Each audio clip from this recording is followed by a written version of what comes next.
सुल्तानपुर गांव की उस उमस भरी शाम में शहनाई की आवाज़ गूंज रही थी, लेकिन उस संगीत में खुशी की जगह एक अजीब सा तनाव घुला हुआ था। विवाह स्थल को गेंदे के फूलों और रंग बिरंगी रोशनी से सजाया गया था, जो किसी भी साधारण गांव वाले के लिए एक सपने जैसा था। आराध्या अपनी लाल शादी की साही में लिपटी हुई मंडप के एक कोने में बैठी थी, जहां उसकी हथेलियों पर रची मेहंदी अब उसे कांटों की तरह चुभ रही थी। उसके पिता रामेश्वर, जो गांव के एक सम्मानित वैद्य थे, अपने माथे से पसीना पोंछते हुए बारातियों के स्वागत में झुके जा रहे थे, लेकिन वर पक्ष के लोगों के चेहरों पर एक भीनी सी मुस्कान तक नहीं थी, बल्कि उनकी आंखों में एक लालची चमक साफ दिखाई दे रही थी। दूल्हे की मां श्रीमती सरला देवी ने अचानक विवाह की रस्मों को बीच में ही रोक दिया और मंडप के बीचों बीच खाही हो गईं। उनका भारी भरकम शरीर सोने के गहनों से लदा हुआ था, जो उनकी हर हरकत के साथ खनखना उठते थे। उन्होंने अपनी तीखी आवाज में ऐलान किया कि जब तक उनकी नई मांग पूरी नहीं की जाती, तब तक फेरे नहीं होंगे। उन्होंने साफ शब्दों में कहा कि उन्हें उपहार में दी गई मोटरसाइकिल नहीं, बल्कि एक बड़ी वातानुकूलित गाड़ी चाहिए, और साथ ही 5 लाख रुपये नकद भी। यह सुनते ही पूरे विवाह स्थल में सन्नाटा छा गया, मानो किसी ने अचानक शहनाई का गला घोंट दिया हो और हवा का रुख बदल गया हो।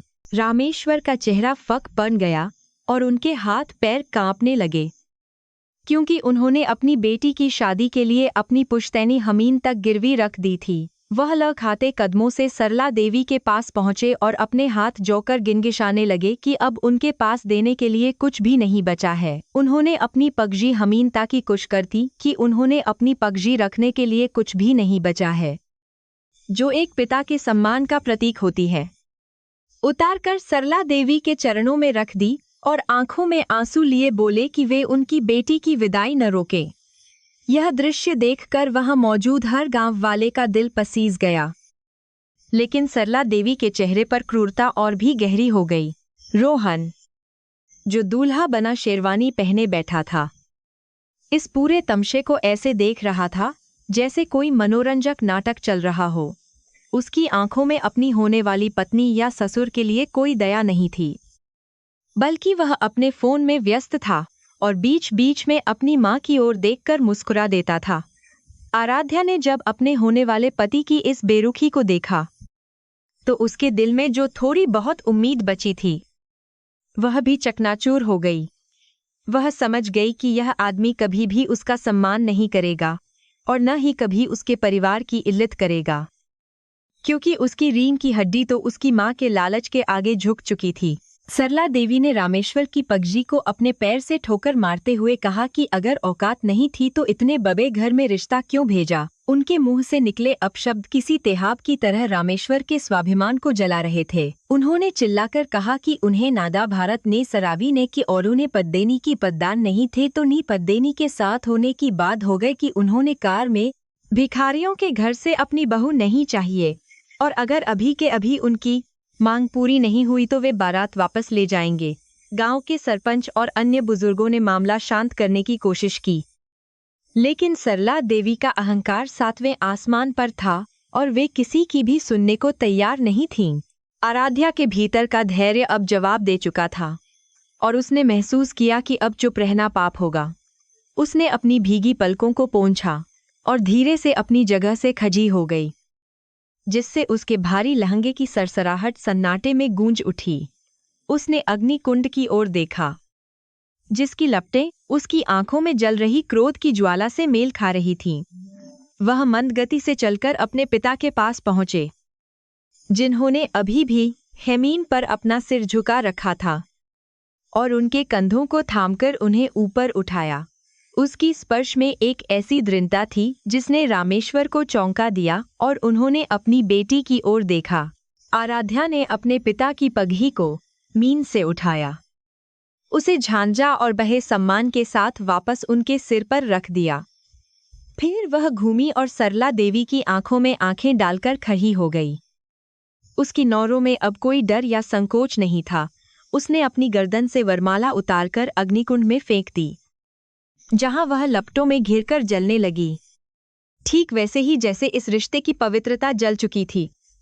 आराध्या ने काचक आवाज में कहा कि उसे ऐसा पति नहीं चाहिए जो अपनी पत्नी की इज्जत के लिए खसा न हो सके, और ऐसा ससुराल नहीं चाहिए जहां बहू को लक्ष्मी नहीं बल्कि व्यापार की वस्तु समझा जाता हो। सरला देवी और रोहन को जैसे सांप सूंघ गया हो। वे अविश्वास से आराध्या को देखने लगे, क्योंकि उन्होंने एक गांव की सीधी सादी लड़की से ऐसे विद्रोह की उम्मीद नहीं की थी। आराध्या ने रोहन की ओर इशारा करते हुए कहा कि जो मर्द अपने ससुर की पगड़ी का सम्मान नहीं कर सकता, वह कभी भी एक अच्छा पति नहीं बन सकता। उसने ऐलान किया कि वह यह शादी तो रही है, न कि वे लोग। और यह कहकर उसने समाज के उन सैगले नियमों को चुनौती दी जो सिर्फ लड़कियों को झुकना सिखाते हैं। भीड़ में कानाफूसी शुरू हो गई।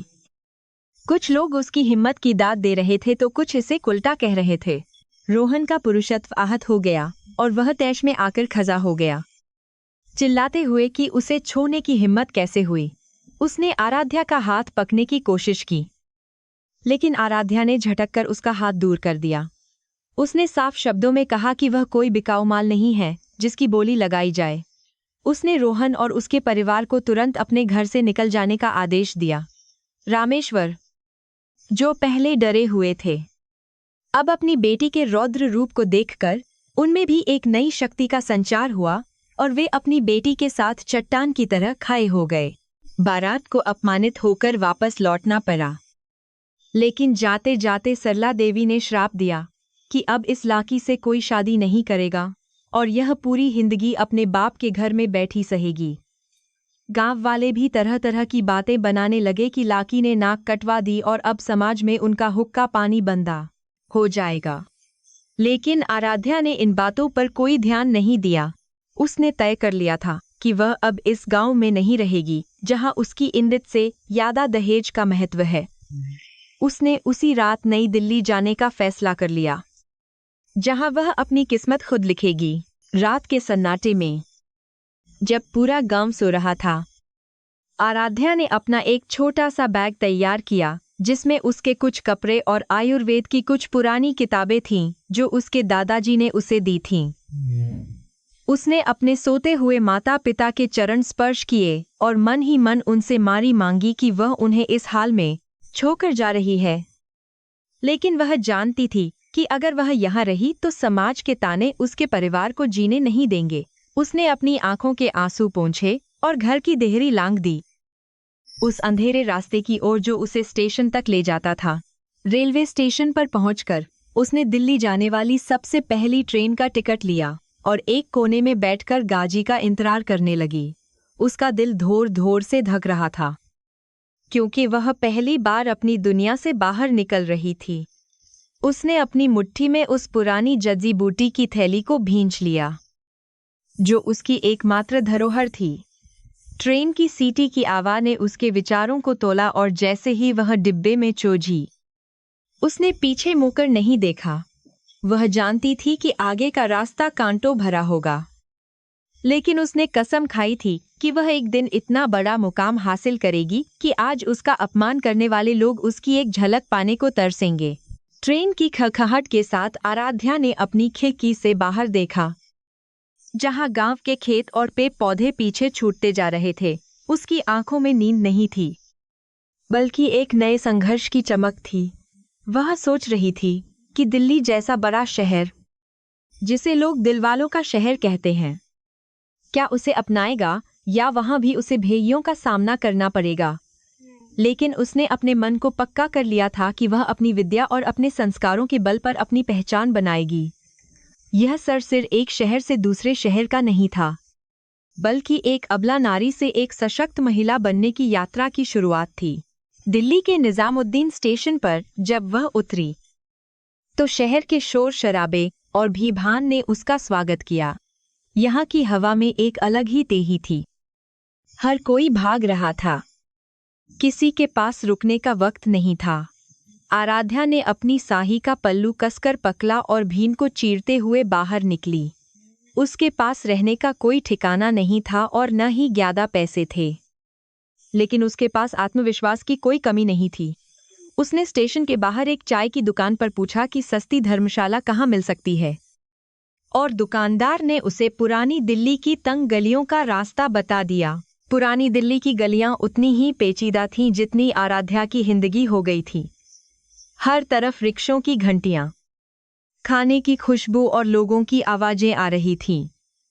उसने एक बहुत ही साधारण सी धर्मशाला में एक छोटा सा कमरा किराए पर लिया, जिसकी दीवारें सीलन से भरी थीं और छत से प्लास्टर गिर रहा था। लेकिन आराध्या के लिए यह महल से कम नहीं था, क्योंकि यह कम से कम उसे अपनी शर्तों पर जीने की आज़ादी थी। उसने अपना सामान रखा और खिड़की से बाहर देखा, जहां लाल किले की प्राचीर धुंधली सी दिखाई दे रही थी। अगले कुछ दिनों तक आराध्या ने नौकरी की तलाश में दिल्ली की सड़कों की खाक छानी। उसे कई जगहों से दुत्कार मिली। किसी ने उसे अनपढ़ समझा तो किसी ने उसकी वेशभूषा का मजाक उड़ाया, लेकिन उसने हार नहीं मानी। वह जानती थी कि उसके पास आयुर्वेद का जो ज्ञान है वह अमूल्य है। बस उसे सही अवसर की तलाश थी। एक दिन जब वह निराश होकर लौट रही थी, उसने एक छोटे से क्लिनिक के बाहर सहायक की आवश्यकता है का बोर्ड देखा। यह एक यूनानी हकीम का दवाखाना था, जो काफी पुराना और जर्जर हालत में था। हकीम साहब एक बूढ़े और तजुर्बेकार इंसान थे, जिन्होंने आराध्या की आंखों में छुपी प्रतिभा को पहचान लिया। उन्होंने जब आराध्या से जड़ी बूटियों के बारे में कुछ सवाल पूछे, तो आराध्या ने न केवल सही जवाब दिए, बल्कि कुछ ऐसे नुस्खे भी बताए जो हकीम साहब के लिए भी नए थे। प्रभावित होकर उन्होंने उसे काम पर रख लिया। भले ही तनख्वाह बहुत कम थी, लेकिन आराध्या के लिए यह एक शुरुआत थी। उसने पूरी लगन से काम करना शुरू किया। मरीजों की देखभाल करना, दवाइयाँ पीसना और क्लिनिक की सफाई करना, सब कुछ वह अपनी जिम्मेदारी समझकर करती थी। धीरे धीरे आराध्या की मेहनत रंग लाने लगी और हकीम साहब के दवाखाने में मरीजों की संख्या बढ़ने लगी। लोग उसकी दी हुई दवाओं से जल्दी ठीक होने लगे और उसकी सौम्य वाणी उनके आधे दुख दूर कर देती थी। लेकिन दिल्ली जैसे शहर में चुनौतियां कभी खत्म नहीं होती। जिस इलाके में वह रहती थी, वहां रात होते ही सन्नाटा और डर का माहौल बन जाता था। अक्सर शराबी और गुंडे गलियों में घूमते रहते थे, जिससे आराध्या को बहुत सतर्क रहना पड़ता था। वह काम से लौटते वक्त हमेशा तेज कदमों से चलती और अपनी सुरक्षा के लिए अपने पास मिर्च पाउडर की पुड़िया रखती थी। एक शाम मूसलाधार बारिश हो रही थी और पूरी दिल्ली पानी में डूबी हुई थी। सड़कों पर पानी भर गया था और बिजली कचक रही थी। आराध्या क्लिनिक बंद करके अपनी छतरी के सहारे तेज हवाओं से लाते हुए घर लौट रही थी। गलियां सुनसान थीं और स्ट्रीट लाइटें भी बंद पाई थीं। तभी उसे एक अंधेरी गली के कोने से किसी के कराहने की आवाज़ सुनाई दी। पहले तो वह डर गई और आगे बढ़ना चाहा, लेकिन उसके संस्कार और एक वैद्य होने का धर्म उसे किसी को तत्पता हुआ छोड़ने की इजाजत नहीं दे रहा था। उसने हिम्मत जुटाकर अपनी मोबाइल की टॉर्च जलाई और आवाज़ की दिशा में बारी। वहां कुएं के ढेर के पास एक आदमी औंधे मुंह पारा था, जिसका महंगा सूट खींचिज और खून से लथपथ था। उसके पेट से खून बह रहा था, जैसे किसी ने उसे गोली मारी हो। आराध्या का दिल दहल गया, लेकिन उसने घबराने की बजाय तुरंत स्थिति को संभाला। उसने देखा कि आदमी की नब्ज बहुत धीमी चल रही है और अगर उसे तुरंत उपचार नहीं मिला तो वह मर सकता है। अस्पताल ले जाना बहुत जोखिम भरा था और शायद उतनी देर में इसकी जान चली जाती। आराध्या ने इधर उधर देखा कि कोई देख तो नहीं रहा। फिर उसने पूरी ताकत लगाकर उस भारी भरकम आदमी को सहारा दिया और उसे अपने कंधे का सहारा देकर खींचते हुए अपने कमरे की तरफ ले जाने लगी। बारिश उसके इरादों को डिगा नहीं पाई। वह किसी तरह उसे घसीटते हुए अपनी धर्मशाला की सीढ़ियों तक ले गई और बारिश मुश्किल से उसे अपने कमरे के अंदर पहुंचाया। उसने जल्दी से दरवाजा बंद किया और राहत की सांस ली। अनजान थी कि जिसे उसने अभी पनाह दी है वह कोई मामूली इंसान नहीं, बल्कि इस देश का सबसे ताकतवर उद्योगपति विहान राजवंश है, जिसकी तलाश में पूरा शहर और उसके दुश्मन घूम रहे हैं। कमरे के अंदर की हवा में खून की ताम्र गंध और गीली मिट्टी की महक मिली हुई थी। आराध्या ने उस भारी भरकम अजनबी को अपनी पुरानी चारपाई पर लिटाया, जिसके पाय उसके वजन से चरमरा उठे थे। बाहर बादलों की गहगहाहट जारी थी, जो इस छोटे से कमरे में हो रही जीवन और मृत्यु की लड़ाई के लिए एक डरावना संगीत बना रही थी। उस आदमी का चेहरा पसीने और बारिश के पानी से भीगा हुआ था, और उसका महंगा कोट खून से लथपथ होकर उसके शरीर से चिपका हुआ था। आराध्या ने एक गहरी सांस ली और अपने कांपते हाथों को स्थिर किया, क्योंकि वह जानती थी कि अब घबराने का वक्त नहीं है। एक भी गलत कदम इस अनजान व्यक्ति की जान ले सकता है।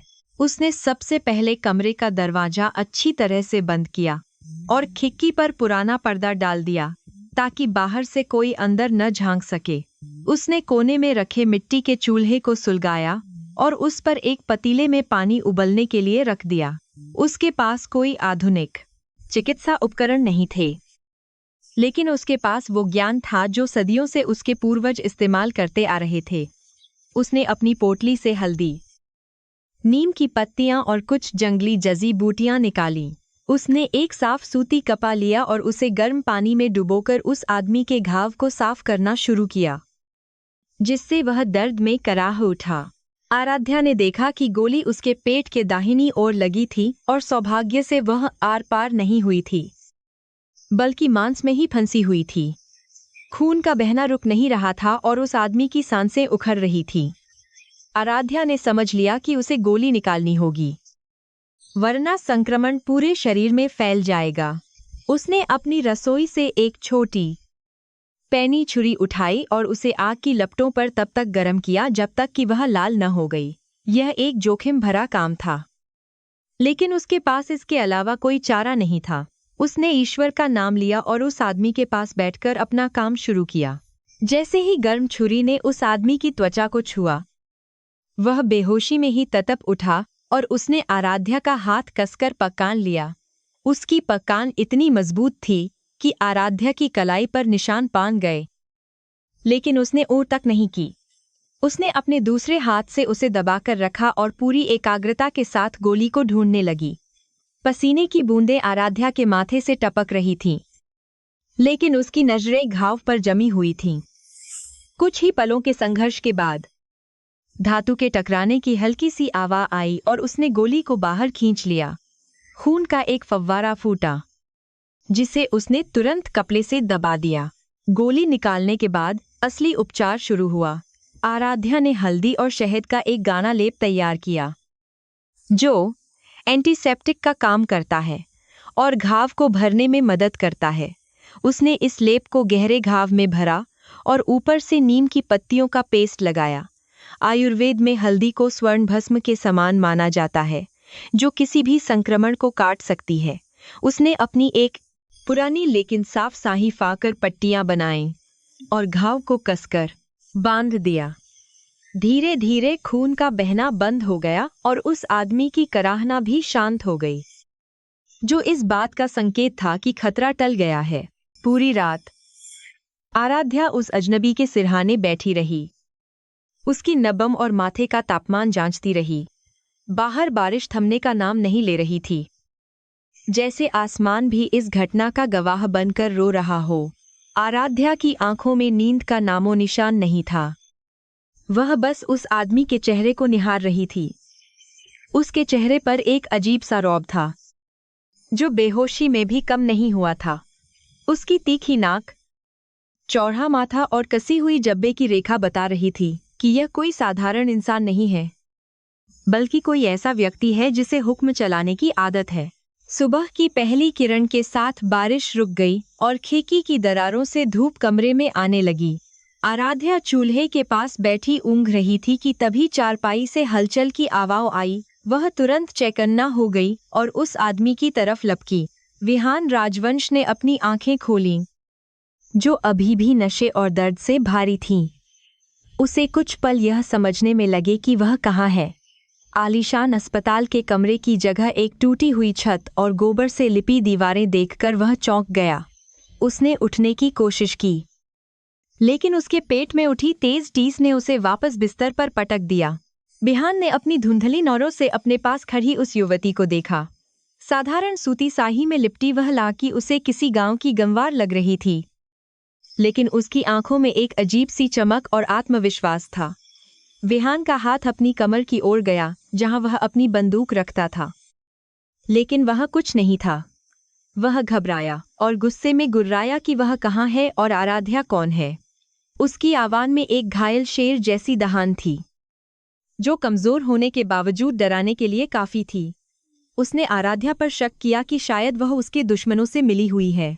आराध्या उसकी आक्रामकता से रा भी नहीं डरी। उसने शांत स्वर में उसे लेटे रहने का आदेश दिया और बताया कि उसे गोली लगी थी। उसने कहा कि अगर वह ज्यादा हिलेगा तो टांके खुल जाएंगे और खून फिर से बहने लगेगा। विहान उसकी अधिकारपूर्ण आवाज सुनकर दंग रह गया। आज तक किसी ने भी विहान राजवंश से इस लहजे में बात करने की जुर्रत नहीं की थी। वह भी एक ऐसी लौकी जो उसके घर की नौकरानी बनने के भी लायक नहीं दिखती थी। लेकिन दर्द ने उसे मजबूर कर दिया था और उसे चुपचाप लेटना पड़ा। आराध्या ने एक मिट्टी के कुल्हा में गर्म काहा लाकर उसके सामने बला दिया। विहान ने संदेह से उस काले तरल पदार्थ को देखा और पीने से मना कर दिया। उसे लगा कि शायद इसमें जहर हो सकता है। आराध्या उसकी आंखों में छिपे शक को भांप गई। उसने बिना एक शब्द कहे कुल्भा को अपने होठों से लगाया और एक घूंट पीकर दिखाया। यह एक मूक संदेश था कि वह उसे मारना नहीं, बल्कि बचाना चाहती है। फिर उसने कुल्हा विहान की ओर बढ़ाया। विहान ने कुछ पल उसे देखा और फिर कांपते हाथों से कुल्हा थाम लिया। काचवी जची बूटियों का स्वाद उसके गले से नीचे उतरा। काहा पीते ही विहान को थोड़ी राहत महसूस हुई। उसने कमरे का मुआयना किया और देखा कि कोने में उसके खून से स्ने कपजे धोकर सूखने के लिए डाले गए हैं। उसे एहसास हुआ कि इस लड़की ने न केवल उसकी जान बचाई है, बल्कि सबूत मिटाने की भी कोशिश की है। उसने पूछा कि उसने पुलिस को क्यों नहीं बुलाया।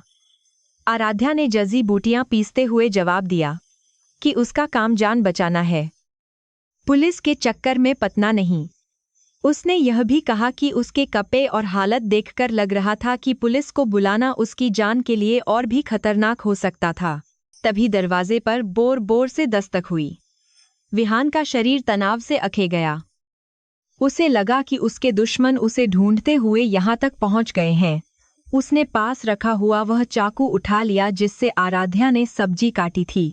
आराध्या ने उसे शांत रहने का इशारा किया और खुद दरवाजे की ओर बढ़ी। बाहर मकान मालिक खसा था, जो किराए के लिए चिल्ला रहा था। आराध्या ने बड़ी विनम्रता से उसे समझाया और वादा किया कि वह 2 दिन में पैसे दे देगी।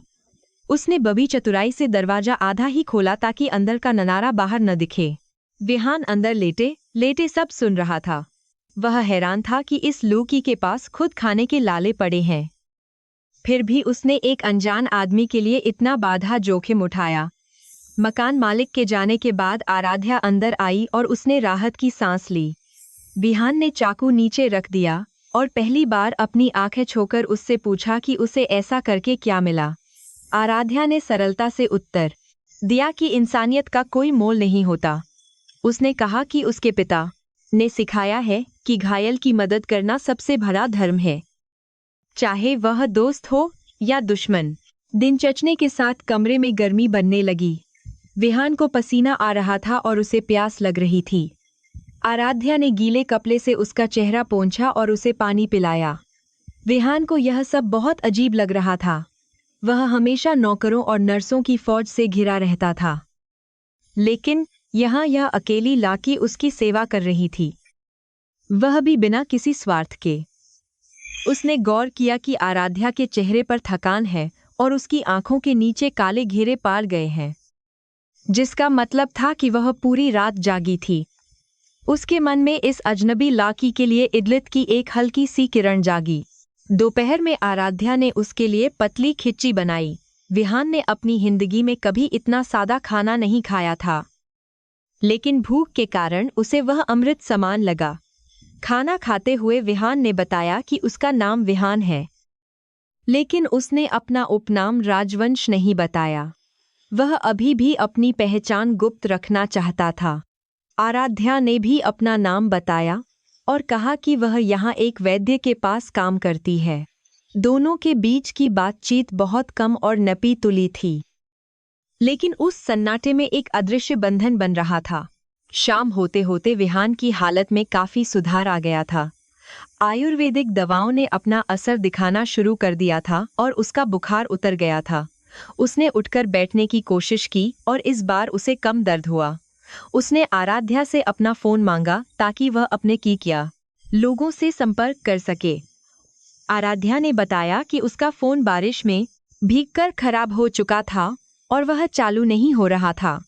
विहान झुंझला गया क्योंकि अब वह बाहरी दुनिया से पूरी तरह कट चुका था और उसे पता नहीं था कि उसके साम्राज्य में क्या चल रहा है। विहान ने खिड़की से बाहर झांका और देखा कि गली में कुछ संदिग्ध लोग घूम रहे हैं। उसकी छठी इंद्रिय ने उसे चेतावनी दी कि ये वही लोग हो सकते हैं जिन्होंने उस पर हमला किया था। उसने आराध्या को तुरंत बत्ती बुझाने को कहा। अंधेरे कमरे में दोनों सांस रोक कर बैठे रहे। बाहर कदमों की आहट और करीब आती गई। विहान ने आराध्या को अपने पीछे कर लिया। भले ही वह घायल था, लेकिन उसकी रक्षक वृत्ति जाग उठी थी। वह नहीं चाहता था कि उसकी वजह से इस निर्दोष लड़की को कोई नुकसान पहुंचे। कुछ भारी कदमों की आवाज़ उनके दरवाजे के पास आकर रुक गई। किसी ने दरवाजे के हैंडल को घुमाने की कोशिश की। आराध्या डर के मारे कांपने लगी, लेकिन उसने चीखने की गलती नहीं की। विहान ने दीवार के सहारे खाए होकर एक भारी लोहे की छां उठा ली जो वहां कोने में पाजी थी। दोनों की धड़कनें तय हो गई थीं। तभी बाहर से किसी के चिल्लाने की आवाज़ आई कि यहाँ कोई नहीं है। आगे बढ़ो। कदमों की आवाज़ धीरे धीरे दूर होती गई। खतरा टल गया था, लेकिन हवा में तनाव अभी भी बना हुआ था। जब सब शांत हो गया, विहान ने आराध्या की ओर मुड़कर देखा जो अभी भी सहमी हुई थी। उसने पहली बार नरमी से कहा कि उसे यहाँ से चले जाना चाहिए क्योंकि उसके साथ रहना खतरे से खाली नहीं है। आराध्या ने दृढ़ता से सिर हिलाया और कहा कि वह अपने मरीज को इस हालत में छोड़कर कहीं नहीं जाएगी। उसने कहा कि यह उसका घर है और वह किसी गुंडे से डरकर भागने वाली नहीं है। विहान उसकी जिद्द और साहस देखकर अवाक रह गया। उसने महसूस किया कि यह लड़की देखने में जितनी कोमल है, अंदर से उतनी ही फौलादी है। रात गहरा गई थी और कमरे में एक मोमबत्ती जल रही थी। विहान चारपाई पर लेटा छत को घूर रहा था। वह सोच रहा था कि उसकी अरबों की दौलत और ताकत आज किसी काम की नहीं थी। आज उसकी जान इस मामूली सी लड़की के रहमो करम पर थी। उसने आराध्या की तरफ देखा जो जमीन पर एक चटाई बिछाकर सो गई थी। मोमबत्ती की रोशनी में उसका चेहरा बहुत मासूम लग रहा था। विहान ने मन ही मन कसम खाई कि अगर वह यहाँ से जिंदा बच निकला तो वह इस लड़की का यह एहसान कभी नहीं भूलेगा और इसे वह सब कुछ देगा जिसकी यह हकदार है। तभी विहान को याद आया कि उसके दुश्मनों को लगा होगा कि वह मर चुका है। यह उसके लिए एक मौका था। वह इस समय का उपयोग अपने अगले कदम की योजना बनाने में कर सकता था। उसने आराध्या को अपनी ढाल नहीं बल्कि अपनी सहयोगी बनाने का सोचा। उसने देखा कि यह लड़की होशियार है और वैद्य होने के नाते जज़ी बूटियों का ज्ञान रखती है। उसे लगा कि शायद नियति ने उन्हें किसी खास मकसद से मिलाया है। कल का सूरज उनके लिए क्या लेकर आएगा, यह कोई नहीं जानता था। लेकिन आज की रात वे दोनों सुरक्षित थे। अगली सुबह सूरज की किरणें उस छोटे से कमरे की सीलन भरी दीवारों पर पड़ रही थीं, जिससे धूल के कण हवा में नाचते हुए दिखाई दे रहे थे। विहान राजवंश अपनी पुरानी चारपाई पर लेटा हुआ था। उसकी शारीरिक पीड़ा अब कुछ कम हो गई थी, लेकिन मानसिक उथल-पुथल अभी भी जारी थी। वह अपनी जिंदगी में रेशमी चादरों और मखमली बिस्तरों का आदी था, लेकिन आज इस खुरदरी खाट पर लेटे हुए उसे एक अजीब सी शांति महसूस हो रही थी। उसकी नज़रें आराध्या पर टिकी थीं, जो कमरे के एक कोने में अपने छोटे से मिट्टी के चूल्हे पर चाय बना रही थी। उसकी हर हरकत में एक नज़ाकत और सादगी थी, जिसने विहान जैसे पत्थर दिल इंसान को भी सोचने पर मजबूर कर दिया था। आराध्या ने चाय को कुल्हा में छाना और एक बिस्कुट के साथ विहान की ओर बढ़ाया। विहान ने देखा कि डिब्बे में वह आखिरी बिस्कुट था, जिसे आराध्या ने खुद न खाकर उसे दे दिया था। यह छोटा सा त्याग विहान के दिल को छू गया, क्योंकि उसकी दुनिया में लोग सिर्फ लेने के लिए हाथ बहाते थे, देने के लिए नहीं। उसने चाय का घूंट भरा और अदरक व तुलसी का स्वाद उसके गले को तर कर गया। उसने आराध्या से पूछा कि वह इतनी शिक्षित और हुनरमंद होने के बावजूद इस नर्क जैसी जगह में क्यों रह रही है। उसकी आंखों में एक सवाल था जो आराध्या के अतीत को कुरेद रहा था। आराध्या कुछ पल के लिए चुप रही, फिर उसने अपनी नजरें झुका लीं और अपनी बदकिस्मती की कहानी सुनाना शुरू किया। उसने बताया कि कैसे दहेज के लोभियों ने उसके पिता की पग ही उछाल दी थी और कैसे उसने अपनी आत्मसम्मान की रक्षा के लिए उस शादी को ठुकरा दिया था। उसका गला भर आया जब उसने पद्दूर में सुनाना बताया कि वह अपने बूढ़े माता पिता पर बोझ नहीं बनना चाहती थी, इसलिए वह दिल्ली चली आई। विहान उसकी बातें सुनता रहा। उसके चेहरे पर कोई भाव नहीं था, लेकिन उसकी मुट्ठी कस गई थी। उसे वह रोहन और उसका परिवार किसी किए ममकोए से भी बदतर लगे, जिन्होंने हीरे की परख नहीं की। तभी दरवाजे पर एक बार फिर जोर से धक्के पाजे और मकान मालिक मिश्रा की कर्कश आवाज़ सुनाई दी। वह चिल्ला रहा था कि अगर अभी किराया नहीं मिला तो वह आराध्या का सामान सड़क पर फेंक देगा। आराध्या घबराकर दरवाजे की तरफ भागी और मिश्रा के सामने हाथ जोड़कर खड़ी हो गई। मिश्रा, जो एक अधेड़ उम्र का लालची आदमी था, ने आराध्या को बुरी नजरों से घूरते हुए कहा कि अगर पैसे नहीं हैं तो वह किसी और तरीके से भी किराया चुका सकती है। उसका इशारा इतना घिनौना था कि आराध्या शर्म और गुस्से से लाल हो गई। विहान, जो अंदर लेटा सब सुन रहा था, का खून खौल उठा। अगर वह घायल न होता तो मिश्रा की जीभ खींच लेता। उसने अपनी पूरी ताकत बटोरी और चारपाई से उठने की कोशिश की, लेकिन उसके टांकों में खिंचाव आ गया। फिर भी उसने अपनी शेर जैसी आवाज़ में अंदर से ही दहाना कि मिश्रा अपनी जुबान पर लगाम दे। विहान की आवाज़ में वह सत्ता और अधिकार था जिसे सुनकर अच्छों के पसीने छूट जाते थे। मिश्रा उस अनजान मर्दानी आवाज़ को सुनकर सहम गया और बाबाते हुए वहां से चला गया, लेकिन जाते जाते शाम तक का अल्टीमेटम दे गया। मिश्रा के जाने के बाद आराध्या दरवाजे के सहारे बैठकर रोने लगी। उसकी हिम्मत अब जवाब दे रही थी। विहान ने उसे रोते हुए देखा और उसे महसूस हुआ कि यह लड़की इस क्रूर दुनिया के लिए नहीं बनी है। उसने आराध्या को अपने पास बुलाया। आराध्या ने आंसू पोंछे और विहान के पास गई। विहान ने उससे उसका फ़ोन मांगा। आराध्या ने हिचकिचाते हुए अपना पुराना सा कीपैड वाला फ़ोन उसे दे दिया। विहान ने एक नंबर डायल किया जो उसे मुंह बानी याद था। यह नंबर उसके सबसे वफादार सुरक्षा प्रमुख का था, जो उसके लिए अपनी जान भी दे सकता था। फोन पर विहान ने सिर्फ 3 शब्द कहे, लोकेशन ट्रेस करो, और फोन काट दिया। आराध्या उसे आश्चर्य से देख रही थी। उसे समझ नहीं आ रहा था कि यह घायल अजनबी आखिर है कौन जिसके एक आदेश में इतना वजन है। विहान ने फोन वापस करते हुए आराध्या की आंखों में देखा और कहा कि अब उसे डरने की कोई जरूरत नहीं है। उसने आराध्या से कहा कि वह अब उसे अपनी असली पहचान बताने जा रही है। उसने गहरे स्वर में कहा कि उसका पूरा नाम विहान राजवंश है और वह राजवंश ग्रुप का मालिक है। आराध्या के पैरों तले जमीन खिसक गई। राजवंश ग्रुप, जिसका नाम दिल्ली के बच्चे की जुबान पर था, जिसके अस्पतालों और होटलों की श्रृंखला पूरे देश में फैली थी। उसका मालिक उसकी टूटी हुई चारपाई पर लेटा था। उसे विश्वास नहीं हो रहा था कि उसने अनजाने में देश के सबसे अमीर आदमियों में से एक की जान बचाई है। वह घबराहट में पीछे हट गई। उसे लगा कि कहीं उसने विहान के साथ कोई गुस्ताखी तो नहीं कर दी, लेकिन विहान ने उसे शांत रहने का इशारा किया और कहा कि उसे उसकी मदद की ज़रूरत है। विहान ने उसे समझाया कि उस पर हमला उसके अपने ही परिवार के कुछ लोगों और व्यावसायिक दुश्मनों ने करवाया था। वे लोग चाहते हैं कि विहान मर जाए ताकि वे पूरी जायदाद पर कब्जा कर सकें। अभी वह कमज़ोर है और उसे ठीक होने के लिए वक्त चाहिए, लेकिन वह अस्पताल नहीं जा सकता क्योंकि वहां उसके दुश्मन उस पर दोबारा हमला कर सकते हैं। उसे एक ऐसे व्यक्ति की ज़रूरत है जिस पर वह आंख बंद करके भरोसा कर सके और जो उसकी चिकित्सा भी कर सके।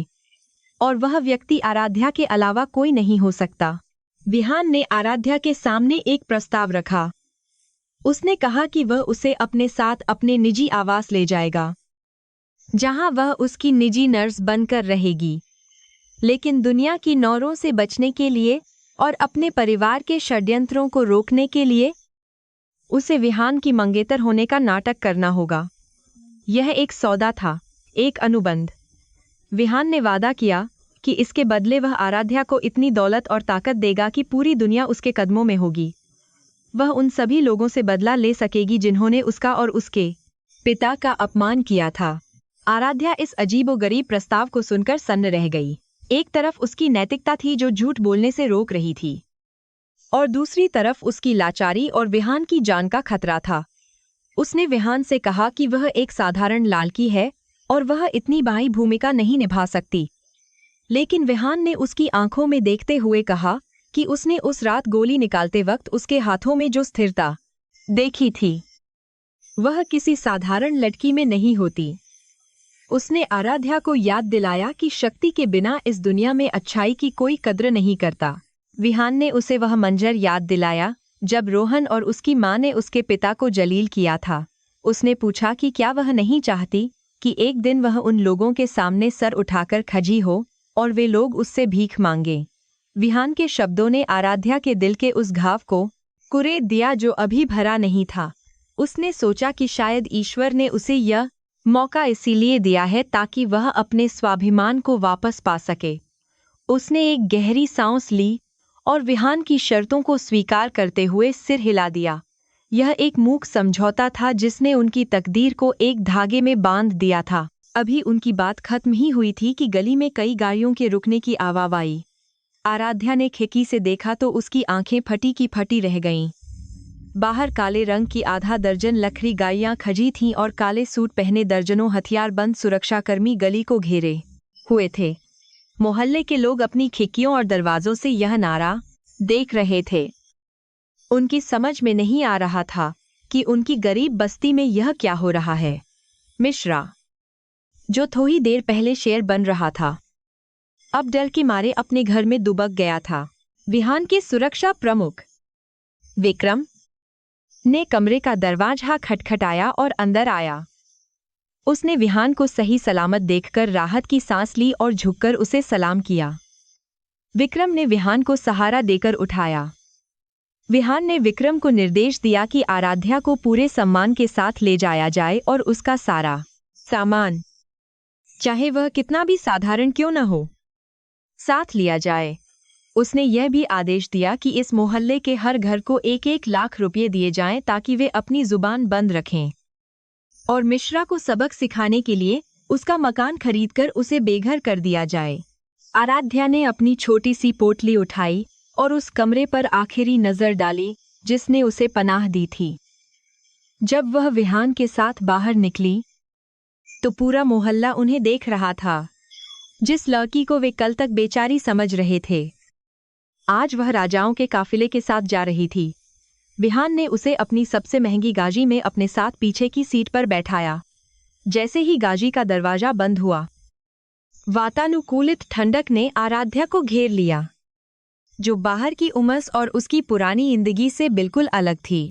गाजी का काफिला धूल भरी गलियों से निकलकर दिल्ली के चौजे राजमार्गों पर दौड़ने लगा। आराध्या खिड़की से बाहर शहर को भागते हुए देख रही थी। यह वही दिल्ली थी जिसने उसे ठोकरें मारी थीं, लेकिन अब वह इस शहर को एक नई नज़र से देख रही थी, एक शक्ति की नज़र से।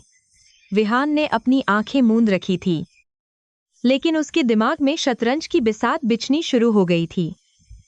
वह जानता था कि आराध्या को अपने घर ले जाना शेर के मांद में ले जाने जैसा है, जहां हर कोई उसका शिकार करने को तैयार बैठा है। रास्ते में विहान ने आराध्या को राजवंश परिवार के बारे में जानकारी देना शुरू किया। उसने बताया कि उसकी दादी, जो परिवार की सबसे बुजुर्ग सदस्य हैं, बहुत सख्त है और परंपराओं को मानती हैं। उसके चाचा और चचेरे भाई हमेशा उसकी गद्दी हथियाने की फिराक में रहते हैं। विहान ने आराध्या को चेतावनी दी कि घर के अंदर उसे हर कदम फूंक फूंक कर रखना होगा। एक भी गलती उन दोनों के लिए घातक साबित हो सकती है। आराध्या ने हर बात को ध्यान से सुना और अपने दिमाग में बिठा लिया। अब वह सिर्फ एक वैद्य नहीं, बल्कि एक खिलाड़ी बनने जा रही थी। काफिला जब लुटियंस दिल्ली के पौश इलाके में दाखिल हुआ, तो आराध्या ने देखा कि यहाँ की दुनिया ही अलग है। चौड़ी सड़कें, हरे भरे पेड़ और आलीशान कोठियां। अंत में गाड़ियां एक विशाल लोहे के गेट के सामने रुकीं, जिस पर सुनहरे अक्षरों में राजवंश विला लिखा था। गेट खुला और गाड़ियां एक लंबे ड्राइववे से होती हुई एक महलुमा इमारत के सामने रुकीं। यह घर नहीं, बल्कि एक किला था। आराध्या का दिल दूर से धड़कने लगा। उसने अपनी मुट्ठी भींची और अपने पिता का चेहरा याद किया। यह उसके नए जीवन की शुरुआत थी। जस्ट एनसीवी है और ओम भी just NCV, just NCV, just NCV. Ghazi रुकते ही नौकरों की फौज स्वागत के लिए दौड़ी। विक्रम ने दरवाजा खोला और विहान बाहर निकला। उसके घाव अभी भी तारे थे, लेकिन उसने अपने चेहरे पर दर्द का एक भी भाव नहीं आने दिया। उसने अपना हाथ आराध्या की ओर बढ़ाया। आराध्या ने एक पल के लिए संकोच किया, फिर उसने अपना हाथ विहान के हाथ में दे दिया। यह स्पर्श केवल एक सहारा नहीं था, बल्कि एक वादा था कि वे इस लड़ाई में एक साथ हैं। जैसे ही उन्होंने घर की सीढ़ियां चढ़नी शुरू कीं, मुख्य दरवाजे पर खड़ी विहान की चाची और अन्य रिश्तेदारों के चेहरों पर हवाइयां उड़ने लगीं। घर के मुख्य द्वार पर विहान की दादी सावित्री देवी खड़ी थीं। उनकी आंखों में चिंता और सख्ती का मिश्रण था। जब उन्होंने विहान के साथ एक साधारण सी साड़ी पहने लड़की को देखा, तो उनकी भौहें तन गईं। विहान ने वहां मौजूद सभी लोगों के सामने, जो उसकी मौत की खबर का इंतजार कर रहे थे, ऐलान किया कि यह आराध्या है, जिसने उसकी जान बचाई है और जो अब उसकी होने वाली पत्नी है। यह घोषणा एक बम की तरह गिरा, जिसने राजवंश परिवार की नींव हिला दी। सन्नाटा इतना गहरा था कि सुई गिरने की आवाज़ भी सुनाई दे जाए। राजवंश विला का विशाल दीवानखाना सन्नाटे में डूबा हुआ था, जहां हवा में तनाव की गंध साफ महसूस की जा सकती थी। सावित्री देवी, जो इस साम्राज्य की सबसे बुजुर्ग और काकक मिन्हाज महिला थीं, अपनी कुर्सी पर बैठी विहान और उसके साथ खड़ी उस साधारण सी लड़की को घूर रही थीं। उनकी आंखों में वही तीखापन था जिसने दशकों तक इस परिवार को एकजुट रखा था। विहान के चाचा, चाची और चचेरे भाई बहन भी वहां मौजूद थे, जिनके चेहरों पर उपहास और क्रोध के मिश्रित भाव थे। चाची कौशल्या ने अपनी हीरे की अंगूठियों से लदे हाथों से मुंह छिपाकर हंसते हुए कहा कि क्या राजवंश खानदान का वारिस अब सस्कों से उठाकर किसी को भी बहू बना लाएगा। उनके शब्दों में ऐसा जहर था जो किसी भी स्वाभिमानी इंसान को छलनी कर दे। विहान ने कौशल्या चाची की बात को अनसुना करते हुए अपनी दादी की आंखों में देखा और बहुत ही संयमित स्वर में दोहराया कि यह लड़की उसकी पसंद है और इसी ने उसकी जान बचाई है। उसने स्पष्ट किया कि आराध्या अब इस घर की ईफरत है और उसका अपमान विहान का अपमान माना जाएगा। सावित्री देवी ने अपनी लाठी को क्लीमीना पर पटकते हुए विहान को चुप रहने का इशारा किया। वह अपनी जगह से उठी और धीरे धीरे चलकर आराध्या के पास आईं। उन्होंने आराध्या को ऊपर से नीचे तक देखा। उसकी सूती साई, बिना गहनों के कान और थका हुआ चेहरा। आराध्या ने अपनी नौरें नहीं झुकाईं, बल्कि वह पूरे सम्मान और आत्मविश्वास के साथ सावित्री देवी की आंखों में देख रही थी, जैसे कह रही हो कि गरीबी कोई अपराध नहीं है। सावित्री देवी ने एक गहरी सांस ली और विहान से कहा कि जान बचाने का बदला दौलत से चुकाया जा सकता है, रिश्ते से नहीं। उन्होंने आदेश दिया कि इस लड़की को मेहमानों वाले कमरे में ठहराया जाए और जब विहान पूरी तरह ठीक हो जाए तो इसे उचित इनाम देकर विदा कर दिया जाए। विहान कुछ बोलना चाहता था, लेकिन आराध्या ने उसे हाथ के इशारे से रोक दिया। आराध्या ने सावित्री देवी के चरण स्पर्श किए, जिससे वहां मौजूद सभी लोग चौंक गए। उसने बहुत ही विनम्रता से कहा कि वह यहाँ किसी रिश्ते की भीख मांगने नहीं आई है, बल्कि वह यहाँ सिर्फ अपने मरीन की देखभाल करने आई है। क्योंकि एक वैद्य के लिए मरीन का जीवन सबसे ऊपर होता है। कौशल्या चाची ने घर की मुख्य आया को बुलाया और रूखेपन से आदेश दिया कि इस लड़की को पिछवाड़े वाला कमरा दे दिया जाए, जो अक्सर नौकरों या दूर के रिश्तेदारों के लिए इस्तेमाल होता था। यह आराध्या को उसकी औकात दिखाने का एक तरीका था। विहान को गुस्सा आया, लेकिन उसने सोचा कि अभी शांत रहना ही बेहतर है। आराध्या ने अपना सिर हिलाया और आया के पीछे चल दी। जब वह उस सिर हिलाया आलीशान गलियारे से गुजर रही थी, तो उसने देखा कि दीवारों पर लगी पेंटिंग की कीमत भी शायद उसके पूरे गांव की संपत्ति से ज्यादा होगी, लेकिन उसने खुद को इन चकाचौंध से प्रभावित नहीं होने दिया। उसका ध्यान सिर्फ अपने लक्ष्य पर था। उसका कमरा वाकई बहुत छोटा और सीलन भरा था, जो इस महलनुमा घर के बाकी हिस्सों से बिल्कुल अलग था। वहां की खिड़कियों पर धूल जमी थी और बिस्तर की चादर भी पुरानी लग रही थी। आया ने हिकारत से चाबी मेम पर फेंकी और चली गई। आराध्या ने कमरे को देखा और मुस्कुरा दी, क्योंकि यह कमरा दिल्ली की उस धर्मशाला से तो लाख गुना बेहतर था जहां वह कल तक थी। उसने शिकायत करने के बजाय खुद सफाई करना शुरू कर दिया। उसने खिड़कियां खोली ताकि तारी हवा आ सके और बिस्तर को झाँक कर साफ किया। वह जानती थी कि सम्मान मांगा नहीं जाता, बल्कि अपने कर्मों से कमाया जाता है। थोड़ी देर बाद आराध्या विहान के कमरे में उसकी पट्टी बदलने गई। विहान का कमरा किसी राजा के शयन कक्ष जैसा था, जहां हर आधुनिक सुविधा मौजूद थी। विहान अपने बिस्तर पर बैठा लैपटॉप पर कुछ काम कर रहा था और काफी तनाव में दिख रहा था। आराध्या को देखते ही उसने लैपटॉप बंद कर दिया और माही मांगते हुए कहा कि उसे उसके परिवार के व्यवहार के लिए खेद है।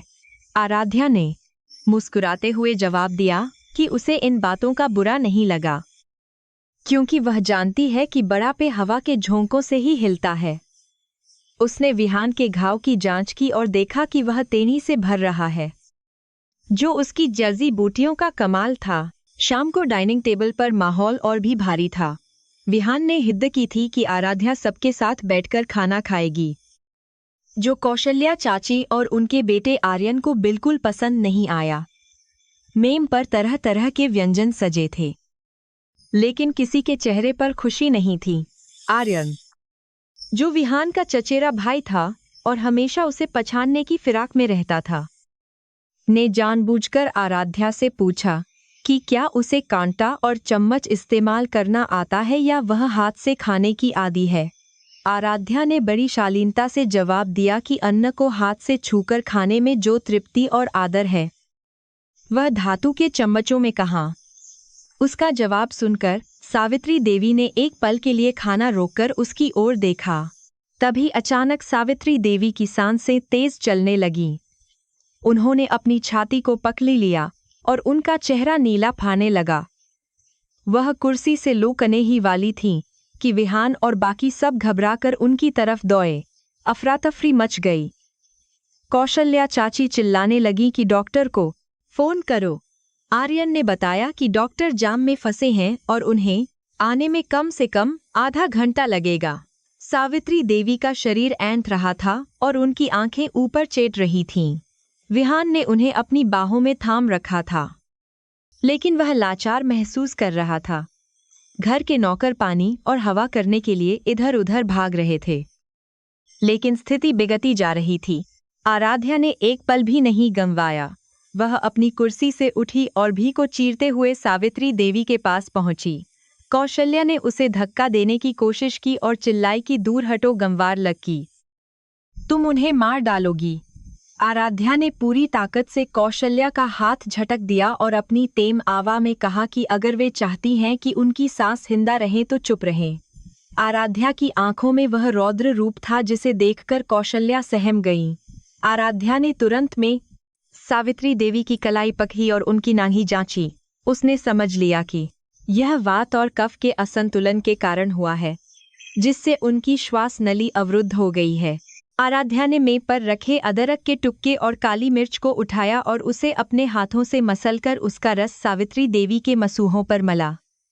इसके बाद उसने उनकी हथेली के बीच में स्थित एक मर्म बिंदु को अपने अंगूठे से जोर से दबाया।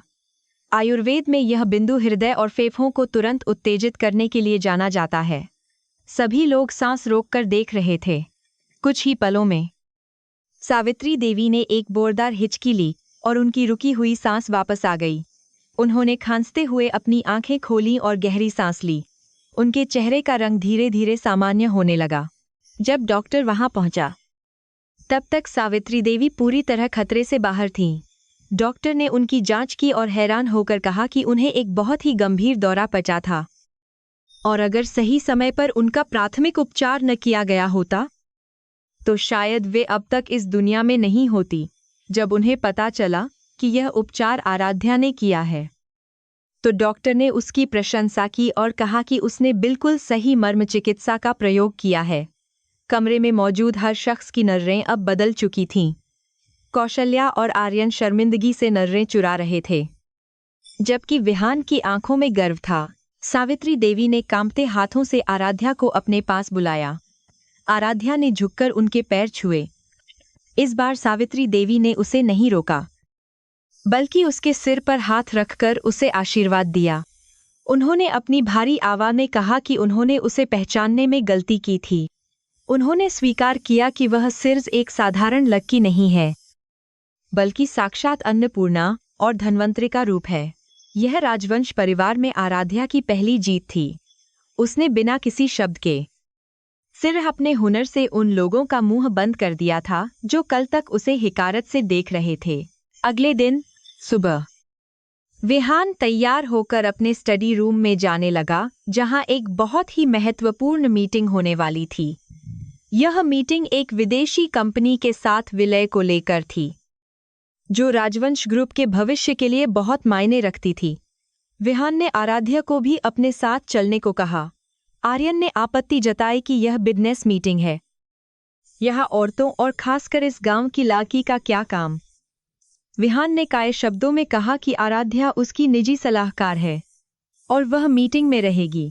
आराध्या समझ गई कि विहान उसे सिर्फ घर में नहीं, बल्कि अपनी दुनिया के हर हिस्से में शामिल करना चाहता है। मीटिंग में कंपनी के वकील और आर्यन ने विहान के सामने एक मोटी फाइल रखी और कहा कि विदेशी कंपनी ने सारी शर्तें मान ली हैं और अब बस विहान के हस्ताक्षर की जरूरत है। आर्यन बहुत उतावला लग रहा था और बार बार कह रहा था कि यह डील हमारे लिए बहुत सिंतम जाना और कहा कि इतनी डीलें समरभान के बार मिली हमारे लिए फायदेमंद है। विहान फाइल पढ़ने लगा, लेकिन उसकी चोट के कारण उसे ध्यान केंद्रित करने में दिक्कत हो रही थी। आराध्या, जो चुपचाप कोने में बैठी थी, ने देखा कि आर्यन के माथे पर पसीना आ रहा है जबकि कमरे में एसी चल रहा है। उसकी छठी इंद्रिय ने उसे बताया कि कुछ तो गड़बड़ है। आराध्या उठी और विहान के पास जाकर उसके कान में फुसफुसाई कि वह पानी पीने के बहाने 2 मिनट का समय ले और उस दौरान उसे वह फाइल देखने दे। विहान ने अपनी मंगेतर पर भरोसा किया और मीटिंग को 5 मिनट के लिए रोक दिया। आराध्या ने तेजी से पन्ने पलटे। भले ही उसे कॉर्पोरेट कानून की डिग्री नहीं थी, लेकिन वह हिसाब किताब में पक्की थी और उसे लोगों की नीयत पढ़ने का हुनर आता था। उसकी नहर एक छोटे से क्लॉज पर पड़ी जो बहुत ही बारीक अक्षरों में लिखा था। वहां तारीखों में एक विसंगति थी और एक सहायक कंपनी का नाम था जो उसे संदिग्ध लगा। जब मीटिंग दोबारा शुरू हुई, तो आराध्या ने वह पन्ना खोला और आर्यन के सामने रख दिया। उसने शांत आवाज में पूछा कि जिस सहायक कंपनी के साथ यह एग्रीमेंट हो रहा है, उसका रजिस्ट्रेशन कल की तारीख में क्यों है, जबकि यह प्रोजेक्ट 10 साल पुराना बताया जा रहा है। कमरे में सन्नाटा छा गया। वकीलों के चेहरे पीले पा गए। आर्यन हकलाने लगा और कोई जवाब नहीं दे पाया। विहान ने तुरंत समझ लिया कि यह एक जाली कंपनी है, जिसके ये आर्यन और उसके साथी करोड़ रुपये का गबन करना चाहते थे और सारा इल्जाम विहान पर डालना चाहते थे। विहान ने गुस्से में फाइल बंद की और आर्यन को घूरते हुए कहा कि इस पर बाद में बात होगी। उसने डील को तुरंत रद्द कर दिया और वकीलों को बाहर जाने का आदेश दिया। आर्यन अपना सा मुंह लेकर वहां से चला गया, लेकिन जाते जाते उसने आराध्या को ऐसी खूनी नारों से देखा जैसे वह उसे कच्चा चबा जाएगा। विहान ने कुर्सी पर पीछे झुकते हुए राहत की सांस ली। उसने आराध्या की तरफ देखा और कहा कि आज उसने न सिर्फ उसकी दादी की जान बचाई, बल्कि उसकी कंपनी को भी बर्बाद होने से बचा लिया। उसने माना कि वह उसे कम आंक रहा था। उस रात विहान आराध्या के कमरे में आया। वह अपने हाथ में एक मखमली डिब्बा लिए हुए था। उसने वह डिब्बा आराध्या को दिया। आराध्या ने उसे खोला तो उसमें एक बहुत ही सुंदर और कीमती हीरे का हार था। आराध्या ने उसे लेने से इनकार कर दिया। उसने कहा कि उसने जो होला से नहीं की है, किया वह उसका कर्तव्य था, किसी इनाम के लिए नहीं। उसने विहान को याद दिलाया कि उनका रिश्ता सिर्फ एक समझौते पर आधारित है। विहान ने हार वापस रख लिया, लेकिन कहा कि यह इनाम नहीं, बल्कि एक शुरुआत है। उसने कहा कि अब उसे यकीन हो गया है कि आराध्या ही वह रानी है जो उसके इस साम्राज्य को संभाल सकती है। विहान ने उसे बताया कि अगले हफ्ते शहर में एक बहुत बड़ा चैरिटी कार्यक्रम होने वाला है, जहां दिल्ली के सभी अमीर और नामी लोग आएंगे। उसने कहा कि वह चाहता है कि आराध्या उस पार्टी में उसकी मंगेतर के रूप में सबके सामने आए और अपनी जगह पक्की करे। उसने यह भी बताया कि उस पार्टी में रोहन और उसका परिवार भी आने वाला है। यह सुनकर आराध्या की आंखों में एक चमक आ गई। यह वही मौका था जिसका उसे इंतजार था। उसने विहान की आंखों में देखा और धीरे से सिर हिलाकर अपनी सहमति दे दी। अब राजवंश विला में आराध्या की स्थिति बदल चुकी थी। नौकर जो पहले उसे अनदेखा करते थे, अब सिर झुकाकर सलाम करते थे। सावित्री देवी ने उसे अपनी देखरेख में ले लिया था और उसे खानदान के तौर तरीके सिखाना शुरू कर दिया था। लेकिन खतरा अभी टला नहीं था। आर्यन और कौशल्या अपनी हार से तिलमिलाए हुए थे और वे आराध्या को रास्ते से हटाने के लिए एक नई और खतरनाक योजना बना रहे थे। वे जानते थे कि जब तक आराध्या विहान के साथ है, वे विहान का बाल भी बांका नहीं कर सकते। आराध्या को भी आभास था कि यह शांति तूफान से पहले की है। वह अपनी तैयारियों में जुट गई। उसने सावित्री देवी की अलमारी से पुरानी और गरिमामय साड़ियां निकाली और उन्हें अपने तरीके से पहनना सीखा। वह पुस्तकालय में घंटों बिताने लगी ताकि वह विहान की दुनिया को बेहतर समझ सके। वह डरी हुई गांव की लड़की नहीं रही थी। वह एक योद्धा बन रही थी जो अपने सम्मान और अपने प्यार के लिए किसी भी हद तक जाने को तैयार थी। दिल्ली की वह चमकदार रात नजदीक आ रही थी जहां उसे अपना असली इम्तिहान देना था। दिल्ली का सबसे प्रतिष्ठित होटल द ग्रैंड इंपीरियल आज रोशनी से नहाया हुआ था। इसकी भव्यता देखते ही बनती थी। जहां शहर के सबसे रसूखदार लोग अपनी चमक दमक बिखेरने के लिए जमा हुए थे। प्रवेश द्वार पर लाल कालीन बिछाया गया था और विदेशी फूलों की सजावट ने माहौल को महका दिया था। मीडिया के कैमरों की फ्लैश लाइटें बिजली की तरह चमक रही थीं, जो हर आने वाले मेहमान की तस्वीर कैद करने के लिए बेताब थीं। यह सिर्फ एक पार्टी नहीं थी, बल्कि शक्ति प्रदर्शन का एक मंच था, जहां दिल्ली के सत्ता के गलियारों में अपनी पैठ बनाने के लिए हर कोई आतुर था। भीड़ के बीच रोहन और उसकी मां सरला देवी भी मौजूद थे, जो अपनी हैसियत से बेकर महंगे कपड़े पहनकर आए थे। सरला देवी ने एक भारी बनारसी साड़ी और किराए पर लिए हुए गहने पहन रखे थे ताकि वे अमीर दिख सकें। वे लोग यहाँ राजवंश ग्रुप के साथ कोई बहा सौदा करने की उम्मीद में आए थे, जिससे उनकी डूबती हुई आर्थिक स्थिति बच सके। रोहन बार बार अपनी टाई ठीक कर रहा था और नर्वस दिख रहा था, जबकि सरला देवी अपनी पैनी नारों से विहान राजवंश को तलाश रही थीं ताकि वे अपनी चिकनी चुपसी बातों से उसे फंसा सकें। अचानक हॉल की रोशनी धीमी हो गई और मंच पर एक स्पॉटलाइट आ गिरी। एंकर ने भारी आवाज में विहान राजवंश के आगमन की घोषणा की। सभी की निगाहें उस भव्य सीढ़ी की ओर मुड़ गईं जो ऊपर की मंजिल से नीचे हॉल में आती थी। सन्नाटा छा गया और लोगों की धड़कनें थम गईं। विहान राजवंश सीढ़ियों के ऊपर खड़ा था। काले रंग के टक्सीडो में वह किसी ग्रीक देवता से कम नहीं लग रहा था। उसके चेहरे पर वही चिर परिचित गंभीरता और अधिकार का भाव था। लेकिन आज सबकी निगाहें उस पर नहीं, बल्कि उस शख्स पर टिकी थीं जो उसका हाथ थामे उसके साथ खड़ी थी। विहान के साथ एक ऐसी युवती खड़ी थी जिसकी खूबसूरती ने वहां मौजूद हर महिला को ईर्ष्या से भर दिया।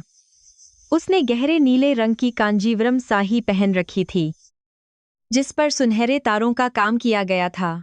उसके गले में वही हीरो का हार चमक रहा था जो विहान ने उसे दिया था। उसके बालों में मोगरे के फूल लगे थे और माथे पर एक छोटी सी बिंदी उसकी सादगी और गरिमा को बला रही थी। यह कोई और नहीं बल्कि आराध्या थी। आराध्या काम करता रही थी, लेकिन वह गांव की सहमी हुई लड़की कहीं खो गई थी और उसकी जगह एक आत्मविश्वास से भरी रानी ने ले ली थी। जैसे जैसे वे दोनों सीढ़ियां उतर रहे थे, उनकी हर चाल में एक लय थी। विहान ने बाएं गर्व के साथ आराध्या का हाथ अपनी बाह में फंसा रखा था, जो पूरी दुनिया को यह संदेश दे रहा था कि यह महिला उसके लिए कितनी खास है। आराध्या की नजरें झुकी हुई नहीं थीं, बल्कि वह सीधे सामने देख रही थी। उसकी आंखों में एक ऐसी चमक थी जो कैमरों की फ्लैश लाइट से भी ज्यादा तेज थी। उसने भी में उन चेहरों को तलाशना शुरू किया जिन्होंने कभी उसके अस्तित्व को नकार दिया था और उसे अपमान के गर्त में धकेल दिया था। रोहन, जो अपने हाथ में शैंपेन का गिलास लिए खचा था, आराध्या को देखते ही पत्थर का हो गया। उसके हाथ से गिलास छूटकर जमीन पर गिर गया और चकनाचूर हो गया, जिसकी आवाज संगीत में दब गई। उसे अपनी आंखों पर विश्वास नहीं हो रहा था। क्या यह वही लड़की है जिसे उसने दहेज के लिए ठुकरा दिया था? वही लड़की जो उसके पैरों में गिरकर गिनगिशा रही थी। आज वह उस आदमी के साथ खजी थी जिसके सामने खजे होने की भी रोहन की औकात नहीं थी। उसका गला सूख गया और माथे पर पसीने की बूंदें चमकने लगीं। सरला देवी का हाल तो और भी बुरा था। उनकी आंखें फटी की फटी रह गईं और उनका मुंह खुला का खुला रह गया। उन्होंने अपनी बगल में खड़ी महिला से पूछा कि क्या वह भी वही देख रही है जो वे देख रही हैं। उनका दिमाग यह मानने को तैयार ही नहीं था कि एक साधारण वैद्य की बेटी, जिसके पास देने के लिए एक गाजी तक नहीं थी, आज देश के सबसे अमीर कुनवारे आदमी की बाहों में बाहें डालकर चल सकती है। उनके मन में डर के साथ साथ एक अजीब सी जलन भी पैदा हो गई, जिसने उनके विवेक को पूरी तरह से अंधा कर दिया। विहान और आराध्या नीचे हॉल में पहुंचे और मेहमानों का अभिवादन स्वीकार करने लगे। विहान ने एक वेटर से माइक लिया और मेहमानों को संबोधित किया। उसने अपनी भारी आवाज में कहा कि वह आज अपनी जिंदगी के सबसे अहम इंसान से सबका परिचय कराना चाहता है। उसने आराध्या की ओर इशारा करते हुए कहा कि यह वह महिला है जिसने उसे नया जीवन दिया है और जो बहुत जल्द राजवंश साम्राज्य की मालकिन बनने वाली है। तालियों की गगगाहट से पूरा हॉल गूंज उठा, लेकिन हॉल के एक कोने में खाहे माँ बेटे के लिए यह तालियां तमाचे की तरह लग रही थीं। सरला देवी का अहंकार और लालच अब उनके डर पर हावी हो गया था। उन्हें लगा कि आराध्या ने जरूर कोई काला जादू किया है या अपनी खूबसूरती का जाल बिछाकर विहान को फंसाया है। वह यह बर्दाश्त नहीं कर सकती थी कि जिस लड़की को उन्होंने किए की तरह मसला था, वह उनसे ऊपर उठ जाए। बिना सोचे समझे वह भीम को चीरते हुए आगे बढ़ी। रोहन ने उन्हें रोकने की कोशिश की, लेकिन वह किसी पागल हाथी की तरह आगे बढ़ती गईं। उनकी आंखों में वही क्रूरता थी जो उस शादी वाले दिन दिखाई दी थी। सरला देवी सीधे विहान और आराध्या के सामने जाकर खड़ी हो गईं। संगीत रुक गया और पूरे हॉल में सन्नाटा छा गया। सरला ने अपनी उंगली आराध्या की ओर उठाते हुए चिल्लाकर कहा कि यह सब क्या तमाशा है। उन्होंने विहान से कहा कि वह इस धोखेबाज लड़की के जाल में न फंसे। उन्होंने पूरी सभा के सामने आरोप लगाया कि यह लड़की एक भगोही है जो अपने बाप की इज्जत मिट्टी में मिलाकर घर से भाग गई थी।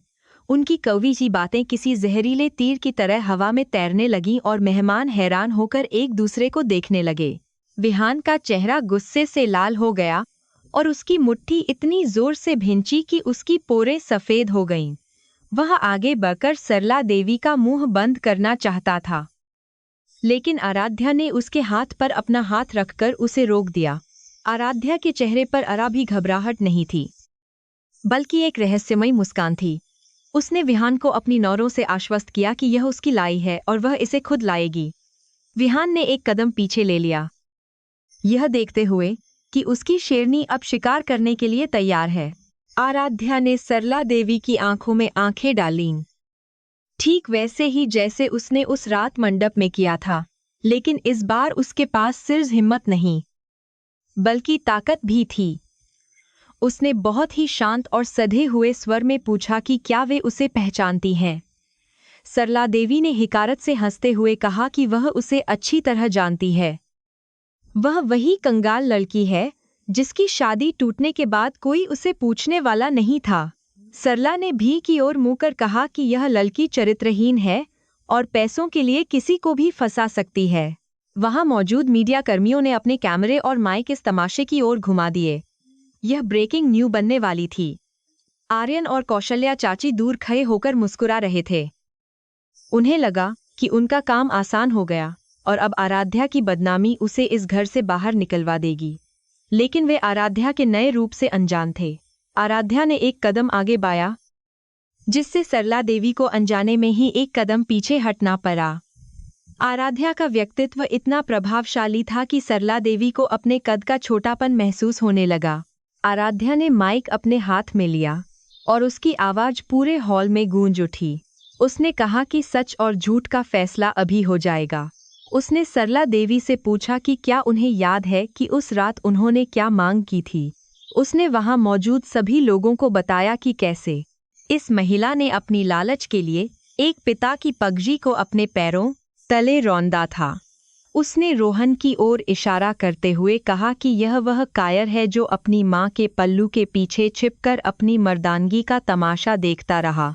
उसके शब्दों में इतनी सच्चाई और दर्द था कि वहां मौजूद हर महिला का रोहन का चेहरा शर्म से झुक गया। लेकिन सरला देवी अभी भी हार मानने को तैयार नहीं थी। उन्होंने चिल्लाकर कहा कि यह सब झूठ है और आराध्या उन्हें बदनाम कर रही है। उन्होंने विहान को चेतावनी दी कि इस लड़की को अभी धक्के मारकर बाहर निकाल दे, वरना राजवंश परिवार की साख मिट्टी में मिल जाएगी। तभी विहान ने एक इशारा किया और हॉल की बजी स्क्रीन पर एक वीडियो चलने लगा। यह वीडियो उस शादी के मंडप का था जिसे गांव के ही किसी व्यक्ति ने अपने मोबाइल से रिकॉर्ड कर लिया था और विहान की टीम ने उसे ढूंढ निकाला था। वीडियो में साफ दिखाई दे रहा था कि कैसे सरला देवी रामेश्वर की पगड़ी को लात मार रही थीं और कैसे रोहन बेशर्मी से हंस रहा था। हॉल में मौजूद लोग शमे शेम चिल्लाने लगे। सरला देवी का चेहरा फक पार गया। उनका झूठ सबके सामने नंगा हो चुका था। जिस समाज के सामने वे अपनी नाक ऊंची रखना चाहती थीं, उसी समाज के सामने वे आज सबसे गिरा हुआ इंसान साबित हो गई थी। आराध्या ने विहान की तरफ देखा और उसकी आंखों में धन्यवाद का भाव था, क्योंकि विहान ने बिना कहे ही उसका सबसे बड़ा सबूत पेश कर दिया था। आराध्या ने फिर से बोलना शुरू किया। उसने कहा कि वह यहाँ अपनी सफाई देने नहीं आई है, बल्कि यह बताने आई है कि औरत कोई वस्तु नहीं है जिसे आप अपनी मर्जी से खरीद या बेच सकें। उसने कहा कि आज वह जिस मुकाम पर है वह अपनी मेहनत और विहान के विश्वास की वजह से है, न कि किसी छल कपट से।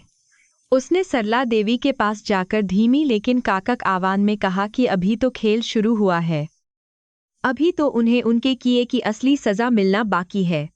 उसका इशारा बहुत स्पष्ट था कि यह अपमान तो बस एक झांकी है।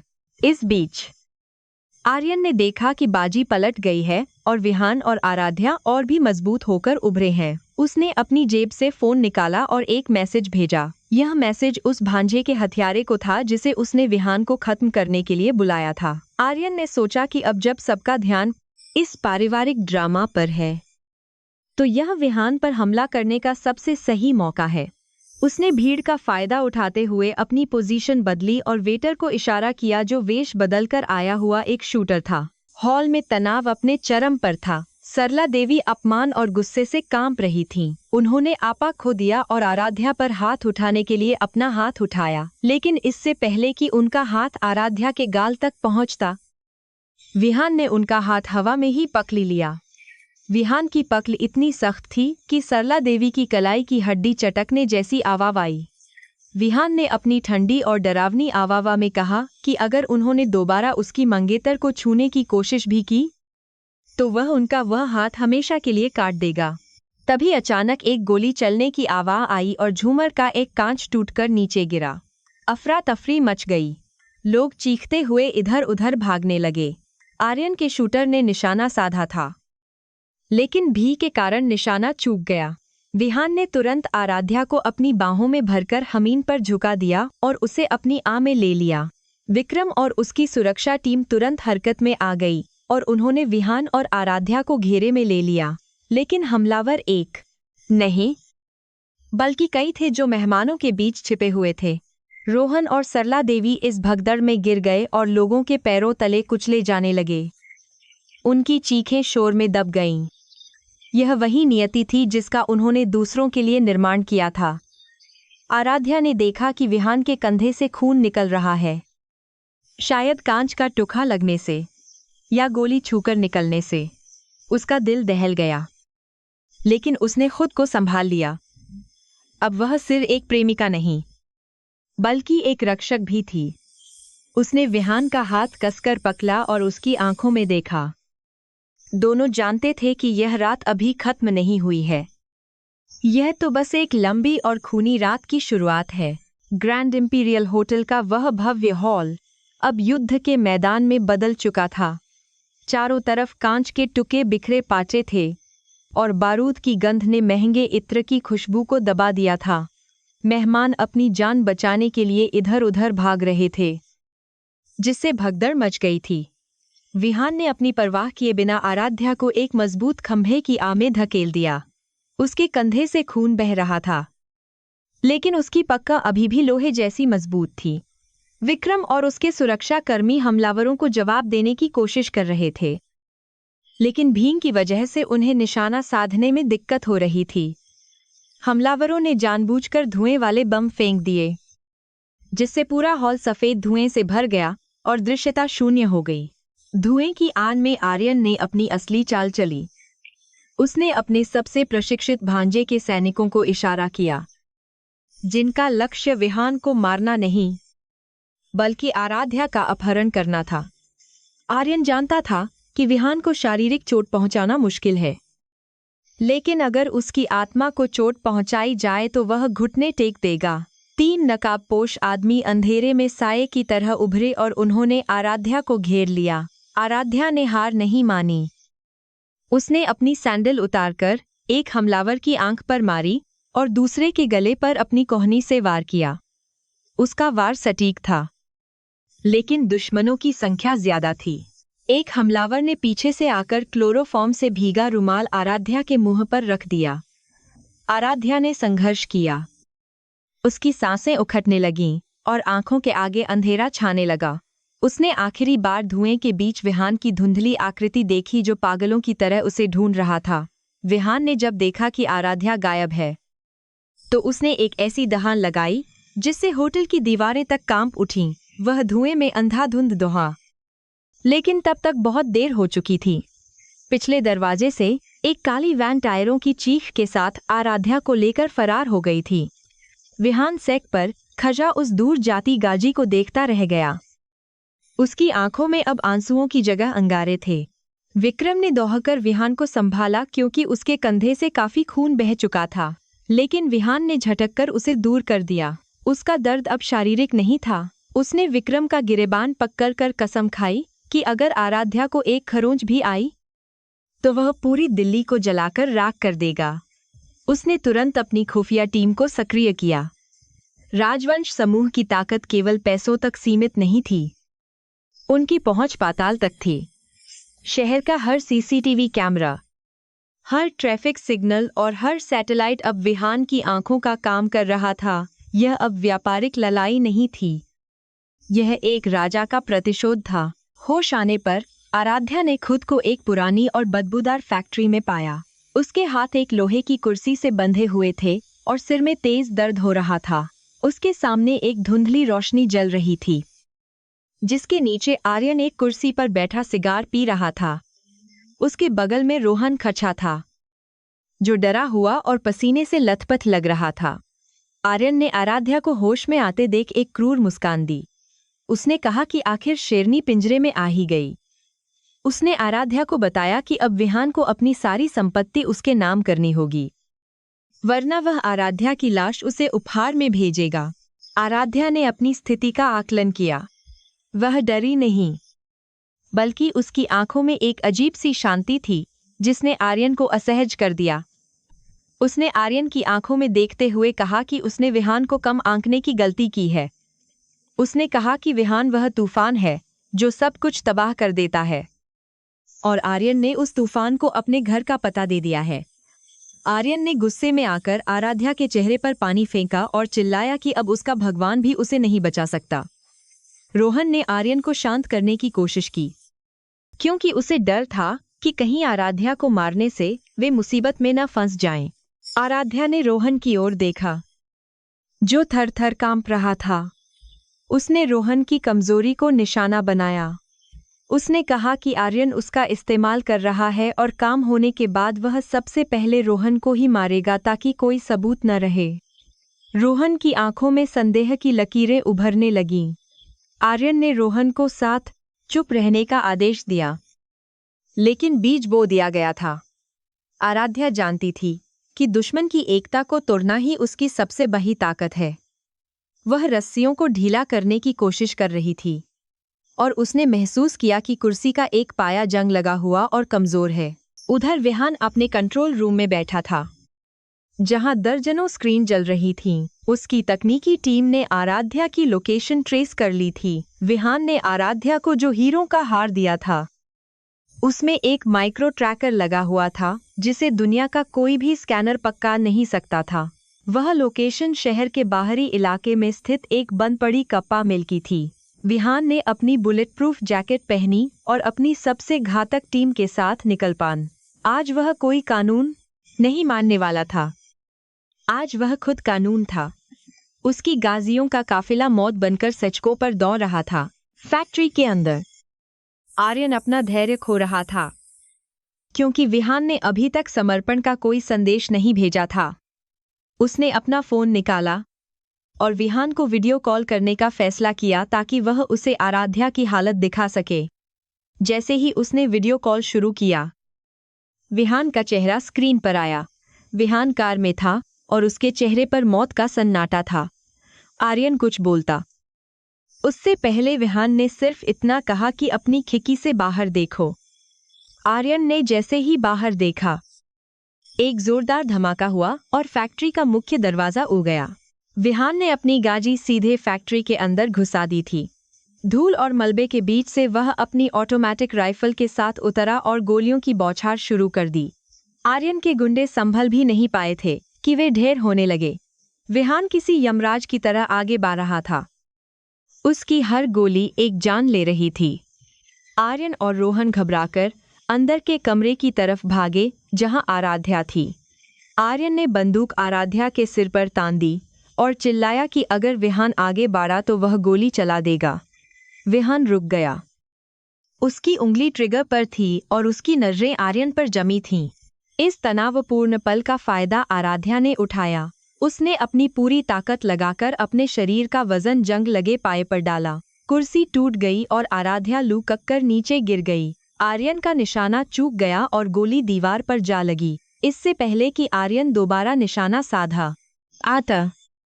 आराध्या ने जमीन पर प्राय कांच के एक बबे टुक्के को उठाया और आर्यन के पैर की नस पर दे मारा। आर्यन दर्द से चीख पड़ा और गिर गया। विहान ने एक पल भी नहीं गंवाया। उसने दौड़कर आर्यन के हाथ पर गोली मारी, जिससे उसकी बंदूक दूर जा गिरी। रोहन, जो अब तक कोने में दुबका हुआ था, मौका देखकर भागने की कोशिश करने लगा, लेकिन आराध्या ने विहान की बंदूक उठाई और रोहन के पैरों के पास फायर किया। रोहन डर के मारे वहीं जम गया और गिंगिशाने लगा। विहान ने आराध्या को अपनी बाहों में भर लिया। दोनों की धड़कनें एक हो गई थीं। विहान ने आराध्या के माथे को चूमा और पूछा कि क्या वह ठीक है। आराध्या ने मुस्कुराते हुए कहा कि जब तक विहान उसके साथ है, उसे कुछ नहीं हो सकता। लेकिन उनकी लड़ाई अभी खत्म नहीं हुई थी। असली काम अभी बाकी था। आराध्या ने आर्यन के फोन से वह वीडियो रिकॉर्डिंग निकाल ली जिसमें आर्यन अपनी पूरी योजना बता रहा था। उसने विहान से कहा कि हमें इन्हें पुलिस के हवाले करने से पहले दुनिया को इनका असली चेहरा दिखाना होगा। विहान ने तुरंत एक प्रेस कॉन्फ्रेंस बुलाई, वहीं फैक्ट्री के बाहर, जब तक पुलिस और मीडिया वहां पहुंची। विहान और आराध्या ने सबूतों का पूरा जखीरा तैयार कर लिया था। मीडिया के कैमरों के सामने आराध्या ने आर्यन और रोहन की साजिश का पर्दाफाश किया। उसने बताया कि कैसे ये लोग सत्ता के नशे में अंधे होकर अपनों का ही खून बहाने को तैयार थे। अगले 1 घंटे में पूरी बाजी पलट गई। आर्यन, जो राजवंश ग्रुप का मालिक बनने के सपने देख रहा था, अब हथकियों में जकला हुआ पुलिस की जीप में बैठा था। रोहन और उसकी मां सरला देवी को भी धोखाधड़ी और अपहरण की साजिश में गिरफ्तार कर लिया गया। उनकी इच्छा था, पैसा और भविष्य सब कुछ खत्म हो चुका था। जिस समाज के सामने वे अपनी नाक ऊंची करते थे, वही समाज अब उन पर थूक रहा था। लाइव टीवी पर उनकी गिरफ्तारी देखकर आराध्या के गांव वालों को भी अपनी गलती का एहसास हुआ और वे आराध्या की हिम्मत को सलाम करने लगे। जब सब कुछ शांत हो गया तो विहान और आराध्या फैक्ट्री के मलबे के बीच खाए थे। सुबह की पहली किरण उनके चेहरों पर पार रही थी। यह नई सुबह थी जो उनके जीवन में एक नया अध्याय लेकर आई थी। विहान ने आराध्या का हाथ थामा और कहा कि आज उसने सिर्फ अपनी जान नहीं बचाई, बल्कि राजवंश परिवार को एक ऐसे कलंक से बचाया है जो उसे दीमक की तरह खा रहा था। उसने आराध्या के सामने झुककर बिना किसी दिखावे के सच्चे दिल से पूछा कि क्या वह सच में उसकी जीवन संगिनी बनेगी, किसी समझौते के तहत नहीं, बल्कि प्यार के लिए। आराध्या की आंखों में आंसू आ गए, लेकिन ये खुशी के आंसू थे। उसने विहान को उठाया और गले लगा लिया। उसने महसूस किया कि यह वही आदमी है जो दुनिया के लिए पत्थर हो सकता है, लेकिन उसके लिए मोम जैसा नरम है। उन्होंने तय किया कि अब वे किसी से नहीं डरेंगे, न समाज से, न दुश्मनों से। वे दोनों मिलकर एक नई दुनिया बनाएंगे जहां प्यार और सम्मान की कीमत दौलत से ज्यादा होगी। फैक्ट्री का धुआं छंट चुका था और आसमान साफ था, ठीक वैसे ही जैसे अब उनका भविष्य साफ और उज्जवल दिखाई दे रहा था। लेकिन कहानी अभी पूरी नहीं हुई थी। सावित्री देवी, जो अब तक घर पर थी और टीवी पर यह सब देख रही थी, उनके चेहरे पर एक गर्व की मुस्कान थी। उन्होंने अपने वकीलों को बुलाया और वसीयत के कागजात तैयार करने का आदेश दिया। वे समझ गई थी कि आराध्या ही वह एकमात्र शख्स है जो इस साम्राज्य का भार उठा सकती है। उन्होंने मन ही मन आराध्या को अपनी वारिस मान लिया था। उधर जेल की सलाखों के पीछे आर्यन अभी भी बदले की आग में जल रहा था, लेकिन वह नहीं जानता था कि अब विहान और आराध्या की जोही को तोड़ना नामुमकिन है। वापस लौटते समय विहान ने गाजी को उसी जगह रोका जहां वह पहली बार आराध्या से मिला था।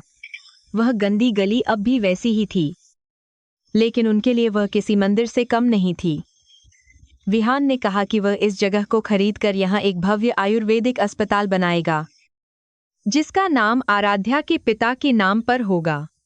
यह सुनकर आराध्या भावुक हो गई। यह उसके लिए सबसे बड़ा उपहार था। उसने विहान का हाथ अपने गाल से लगाया और धन्यवाद दिया। यह जीत सिर्फ उनकी नहीं थी, बल्कि हर उस लड़की की थी जिसे कभी कमजोर समझा गया था। 6 महीने बीत चुके थे और राजवंश विला में अब शांति और समृद्धि का वास था। जिन तूफानों ने इस घर की नींव को हिलाने की कोशिश की थी, वे अब सलाखों के पीछे अपनी करनी का फल भोग रहे थे। आर्यन और रोहन को अदालत ने लंबी सजा सुनाई थी और उनकी सारी संपत्ति जब्त कर ली गई थी। सरला देवी, जो कभी दहेज के लिए बहुओं को तौलती थीं, अब जेल की रोटियां तोहने को मजबूर थीं। विहान और आराध्या ने मिलकर न केवल अपने दुश्मनों को हराया था, बल्कि अपने रिश्ते को भी एक मजबूत आधार दिया था। अब वह समय आ गया था जब विहान अपने उस वादे को पूरा करना चाहता था जो उसने आराध्या से किया था, उसे दुनिया की सबसे खुशहाल पत्नी बनाने का वादा। दिल्ली में बसंत का मौसम आ गया था और फूलों की महक ने शहर को सराबोर कर दिया था। राजवंश विला में शादी की तैयारियां जोर शोर से चल रही थीं, लेकिन यह शादी किसी साधारण अमीर घराने की शादी जैसी नहीं थी। इसमें दिखावा कम और भावनाएं ज्यादा थीं। विहान ने साफ कर दिया था कि इस शादी में दहेज का नामो निशान नहीं होगा, बल्कि शगुन के तौर पर वे गरीब लड़कियों की शिक्षा का खर्चा उठाएंगे। आराध्या ने अपनी पसंद की सादगी को बनाए रखते हुए शादी की रस्में पारंपरिक तरीके से निभाने का फैसला किया था। पूरा घर गेंदे और गुलाब के फूलों से सजाया गया था और हर चेहरे पर एक सच्ची मुस्कान थी, जो डर या दबाव से मुक्त थी। लेकिन शादी से पहले एक बहुत महत्वपूर्ण काम बाकी था। विहान आराध्या को लेकर उसके गांव सुल्तानपुर जाना चाहता था। वह चाहता था कि आराध्या उसी जगह पर वापस जाए जहां उसका अपमान हुआ था, लेकिन इस बार एक रानी की तरह। जब राजवंश परिवार की गायों का लंबा काफिला सुल्तानपुर की धूल भरी सड़कों पर दाखिल हुआ, तो पूरा गांव उमड़ पड़ा। वही लोग जो कल तक रामेश्वर वैद्य को ताने मारते थे, आज उनकी बेटी की एक झलक पाने के लिए घंटों से खाए थे। सायरन की आवाज़ और लग्जरी गायों की चमक ने गांव वालों की आंखों को चौंधिया दिया था। यह आराध्या की वापसी थी, एक विजेता की तरह। गाजी रामेश्वर के छोटे से घर के सामने रुकी। रामेश्वर और उनकी पत्नी हाथ में आरती की थाली लिए खड़े थे। उनकी आंखों से खुशी के आंसू बह रहे थे। जब विहान और आराध्या गाजी से उतरे, तो उन्होंने सबसे पहले झुककर अपने माता पिता के पैर छुए। विहान ने रामेश्वर को गले लगाया और कहा कि उन्होंने अपनी बेटी को नहीं, बल्कि इस घर के स्वाभिमान को वापस लाने के लिए उसे भेजा था। गांव के सरपंच और अन्य बुजुर्ग, जो उस दिन तमाशा देख रहे थे, अब सिर झुकाकर खड़े थे। उन्हें अपनी गलती का एहसास हो रहा था कि उन्होंने एक हीरे को पत्थर समझकर ठुकरा दिया था। आराध्या की मां ने अपनी बेटी को गले लगाया और उसे देखकर लगा जैसे उनकी तपस्या सफल हो गई हो। विहान ने गांव वालों को संबोधित करने के लिए माइक थाम लिया। उसने ऐलान किया कि वह इस गांव में एक अत्याधुनिक अस्पताल और आयुर्वेदिक अनुसंधान केंद्र बनवाएगा, जिसका नाम वैद्य रामेश्वर चिकित्सालय होगा। यह सुनकर रामेश्वर के हाथ कांपने लगे। जिस समाज ने उन्हें दहेज के लिए जलील किया था, आज उसी समाज के सामने उनका दामाद उन्हें भगवान का दर्जा दे रहा था। विहान ने कहा कि यह अस्पताल आराध्या की तरफ से अपने पिता को दिया गया उपहार है, जहां हर गरीब का इलाज मुफ्त होगा। गांव वालों ने तालियों की गंगाहट से आसमान गूंजा दिया। यह पल आराध्या के लिए किसी भी दौलत से बेहतर था, क्योंकि उसने अपने पिता की खोई हुई इंद्रित उन्हें ब्याज समेत वापस लौटा दी थी। वापस दिल्ली लौटकर शादी की रस्में शुरू हुईं। हल्दी की रस्म में आराध्या का चेहरा सोने की तरह दमक रहा था। सावित्री देवी ने खुद अपने हाथों से आराध्या को हल्दी लगाई और उसे अपने पुश्तैनी कंगन पहनाए। यह कंगन राजवंश खानदान की बही बहू की निशानी थे, जो पीढ़ियों से चले आ रहे थे। सावित्री देवी ने भावुक होकर कहा कि उन्हें खुशी है कि उनके पोते ने एक ऐसी लुकी को चुना जो न केवल सुंदर है, बल्कि जिसका दिल भी सोने का है। उन्होंने आराध्या से माफी मांगी कि शुरुआत में उन्होंने उसे गलत समझा था। आराध्या ने मुस्कुराते हुए उन्हें गले लगा लिया, क्योंकि वह जानती थी कि बमों का आशीर्वाद ही घर की असली नींव होता है। संगीत की रात पूरी दिल्ली झूम उठी थी। बॉलीवुड के बब्बे बब्बे सितारे और राजनेता इस शादी में शामिल होने आए थे, लेकिन आराध्या के लिए सबसे खास पल वह था जब विहान ने उसके लिए गिटार बजाकर एक गाना गाया। विहान, जो हमेशा गंभीर और सख्त रहता था, आज प्यार में डूबा हुआ एक साधारण प्रेमी लग रहा था। उसकी आंखों में सिर्फ आराध्या थी। आराध्या ने भी मंच पर जाकर उसका साथ दिया। दोनों का नृत्य देखकर लग रहा था जैसे दो रूहें एक हो रही हों।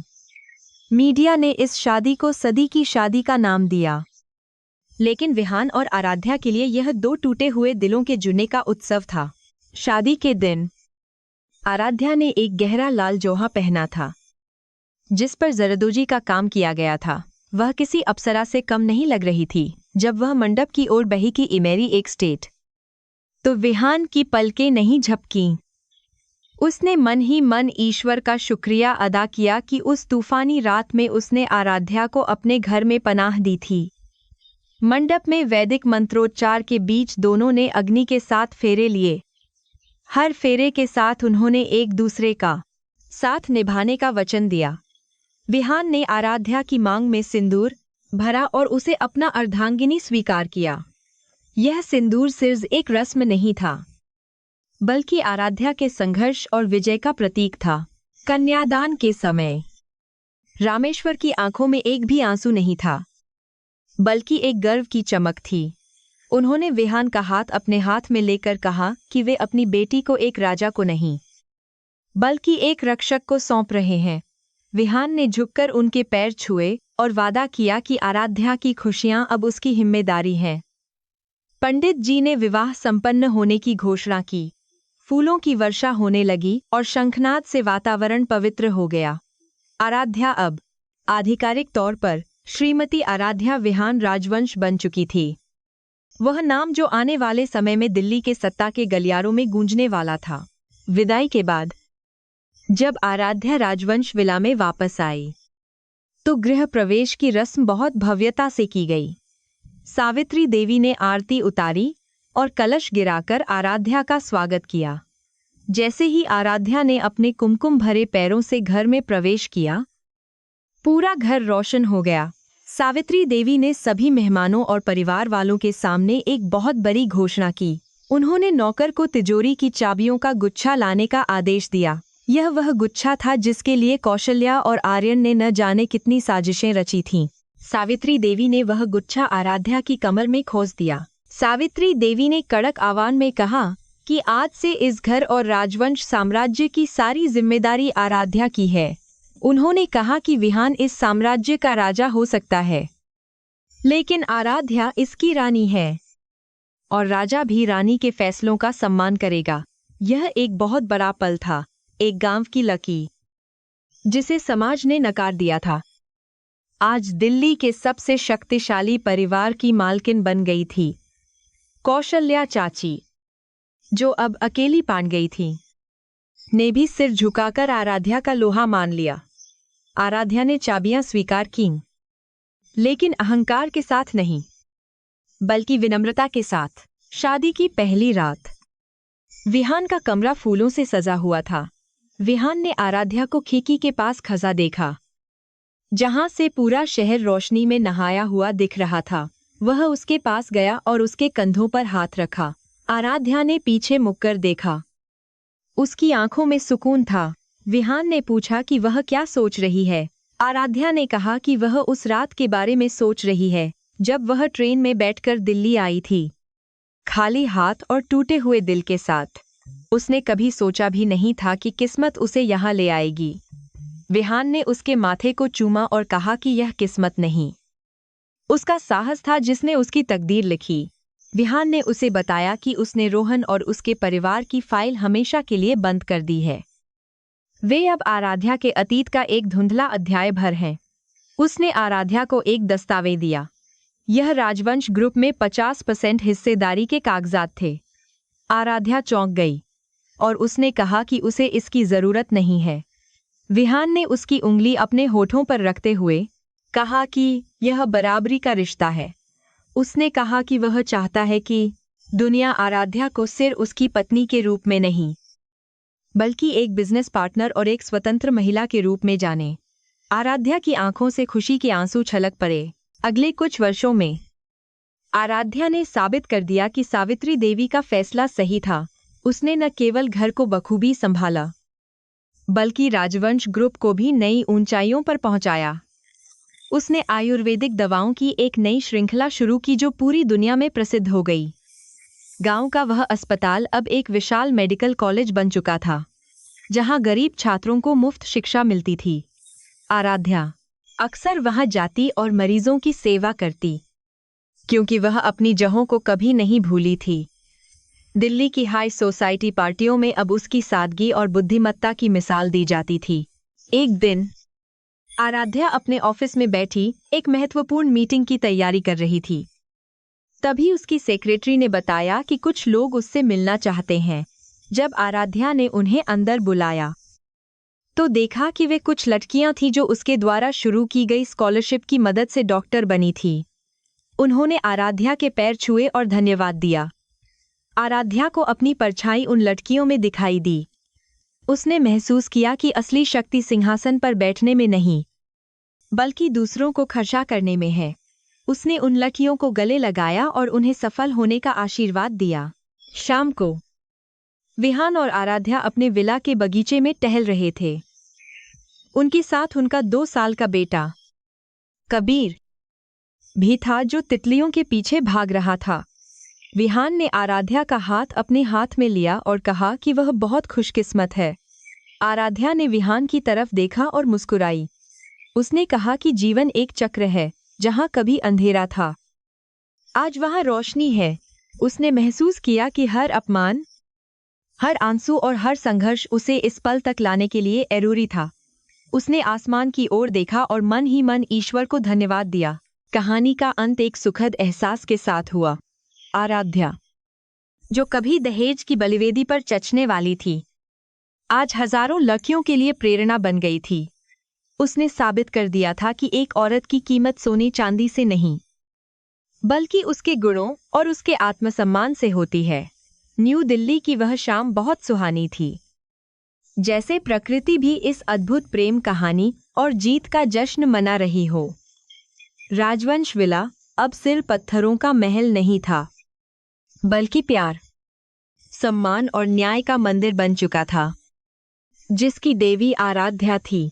और इस तरह एक साधारण सी लड़की ने अपनी तकदीर खुद लिखी और बन गई दिल्ली की सबसे ताकतवर महिला। उसकी कहानी हवाओं में, लोगों की जुबां पर और इतिहास के पन्नों में हमेशा के लिए दर्ज हो गई। जब भी कोई लड़की हताश होगी, आराध्या की कहानी उसे याद दिलाएगी कि अगर हौसला बुलंद हो तो पूरी कायनात उसके कदमों में झुक जाती है। विहान और आराध्या ने एक दूसरे की आंखों में देखा, जहां अब शब्दों की जरूरत नहीं थी। बस एक अनंत प्रेम था जो समय और परिस्थितियों से परे था।